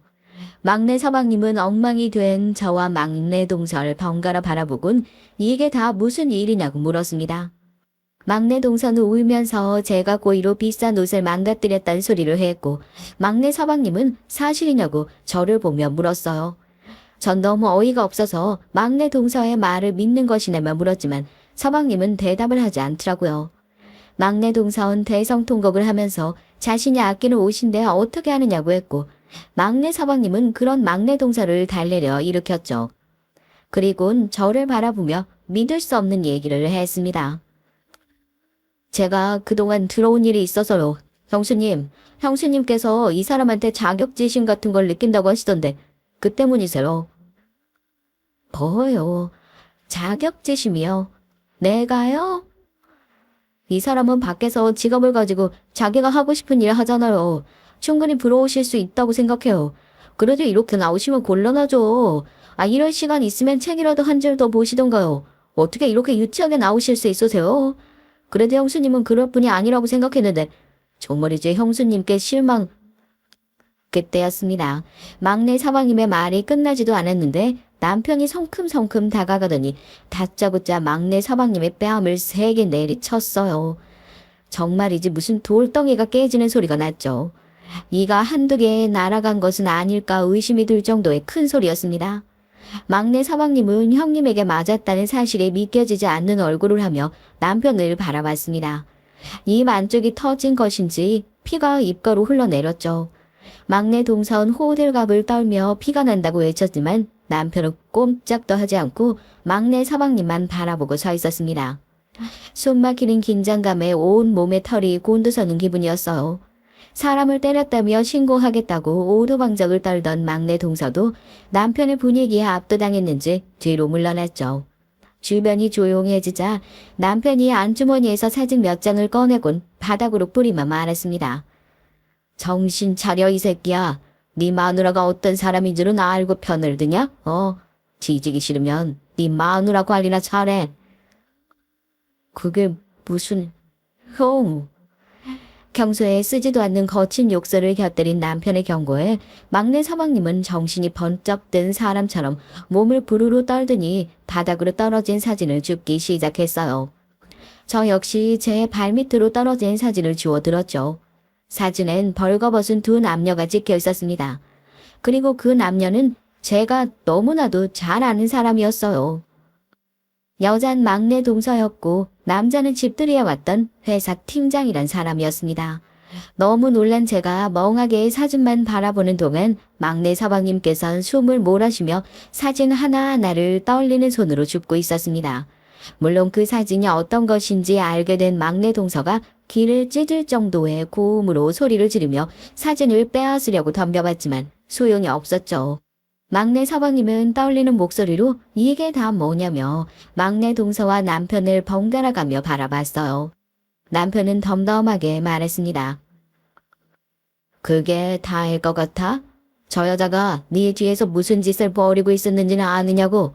너랑 이혼하고 한 재산 챙길 속셈이었단 말이다. 이혼이라뇨? 서방님이 뭘 잘못했다고 이혼이에요? 아주 대단한 일까지 벌이셨더니만 의사까지 매수해서 이따위 사진이나 찍고. 막내 동서는 남편이 내민 사진을 낚아채려고 몸을 날렸지만 제가 한 발 빨랐습니다. 그 사진엔 온몸에 멍자국이 가득한 막내 동서의 모습이 찍혀 있었어요. 전 한눈에 막내 동서가 계획한 것이 무엇인지 알 수 있었습니다. 막내 서방님을 폭력 남편으로 고소를 하든가 아니면 이 사진으로 협박을 하던가 해서 미자루를 챙겨 이혼할 계획을 세웠던 것이었죠. 머릿속이 꽃밭이라고 생각했던 막내 동선 사실 이런 계획을 세울 정도로 무서운 사람이었던 것이었어요. 내 시성추 1월 접종으로 나한테 접근했어? 그래서 결혼하자고 했냐고? 다 들통남마당에 뭘 더 숨겨? 내가 일부러 용병을 집만 골라서 한다고 얼마나 힘들었는데. 저 여자한테 말도 안 되는 요구하면서 없다지. 당신 성질 긁으려고 했는데 꼼짝도 안 하더라. 그래서 사랑을 좀 써서 그럴듯하게 포장했어. 그런데 이렇게 뽀록날 줄이야. 아. 막내 동선 방금까지 벌벌 떨었던 모습은 어디로 가고 아무렇지 않게 옷을 털고는 바닥에 떨어진 자기 가방을 주워 들었습니다. 이왕 이렇게 된 거 조용히 정리하자는 말과 함께요. 전 온몸에 소름이 돋았죠. 그동안의 모든 모습들이 연기였다는 생각에 간담이 선회를 했습니다. 하지만 이 모든 것을 알아본 남편은 조용한 해결이란 없다며 경찰에 신고를 하겠다고 말했어요. 하지만 막내 동선 뭐로 고소를 할 작정이냐며 도리어 물었고요. 불륜죄가 성립하는 것도 아니고 아직 위자료를 청구할 것도 아니니 사기죄가 성립되는 것도 아니라고 하면서 무슨 죄가 있느냐고 했어요. 그 말에 전 할 말을 잃었죠. 얼핏 듣기론 막내 동서가 하는 말이 맞는 것 같았어요. 그저 우리가 할 수 있는 건 결혼 무효 소송이나 정신적 피해 보상 정도가 전부지 않을까 싶었거든요. 막내 서방님은 그런 막내 동서의 말에 바닥에 털썩 주저앉아선 멍하게 허공만 바라봤습니다.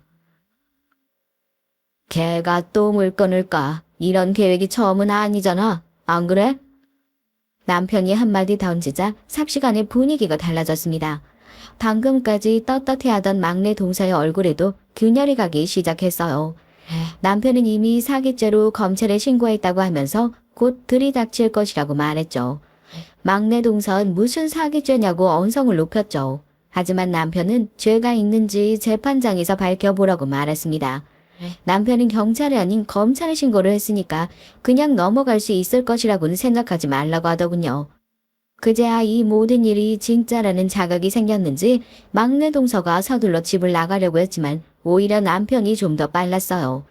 그런 막내 동서를 막아서고는 절대 도망 못 간다고 외치며 막내 서방님에게 저지른 죄값을 다 받게 하겠다고 말했습니다.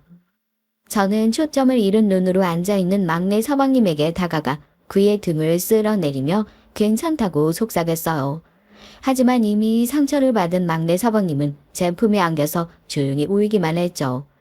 그 뒤로는 뭐 다들 생각하시는 대로 흘러갔습니다. 막내 동서를 잡아가기 위한 사람들이 찾아왔고 발버둥 치는 막내 동서를 끌어냈고요. 한패로 움직이던 남자와 의사도 이미 잡혔더라고요.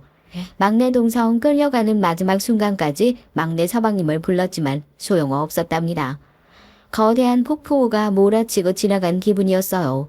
시부모님께선 사건의 전말을 듣곤 어떻게 이런 일이 생길 수 있냐며 충격을 받으셨죠.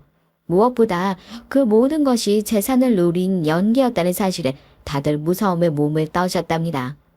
그런 일들이 우리에게 닥칠 것이라곤 아무도 생각하지 못했기 때문이죠. 그 인간들이 어떤 벌을 받았는지는 더 이상 알아보지 않았어요. 남편이 철저하게 자신의 선에서 해결을 할 테니 신경 쓰지 말라고 했거든요.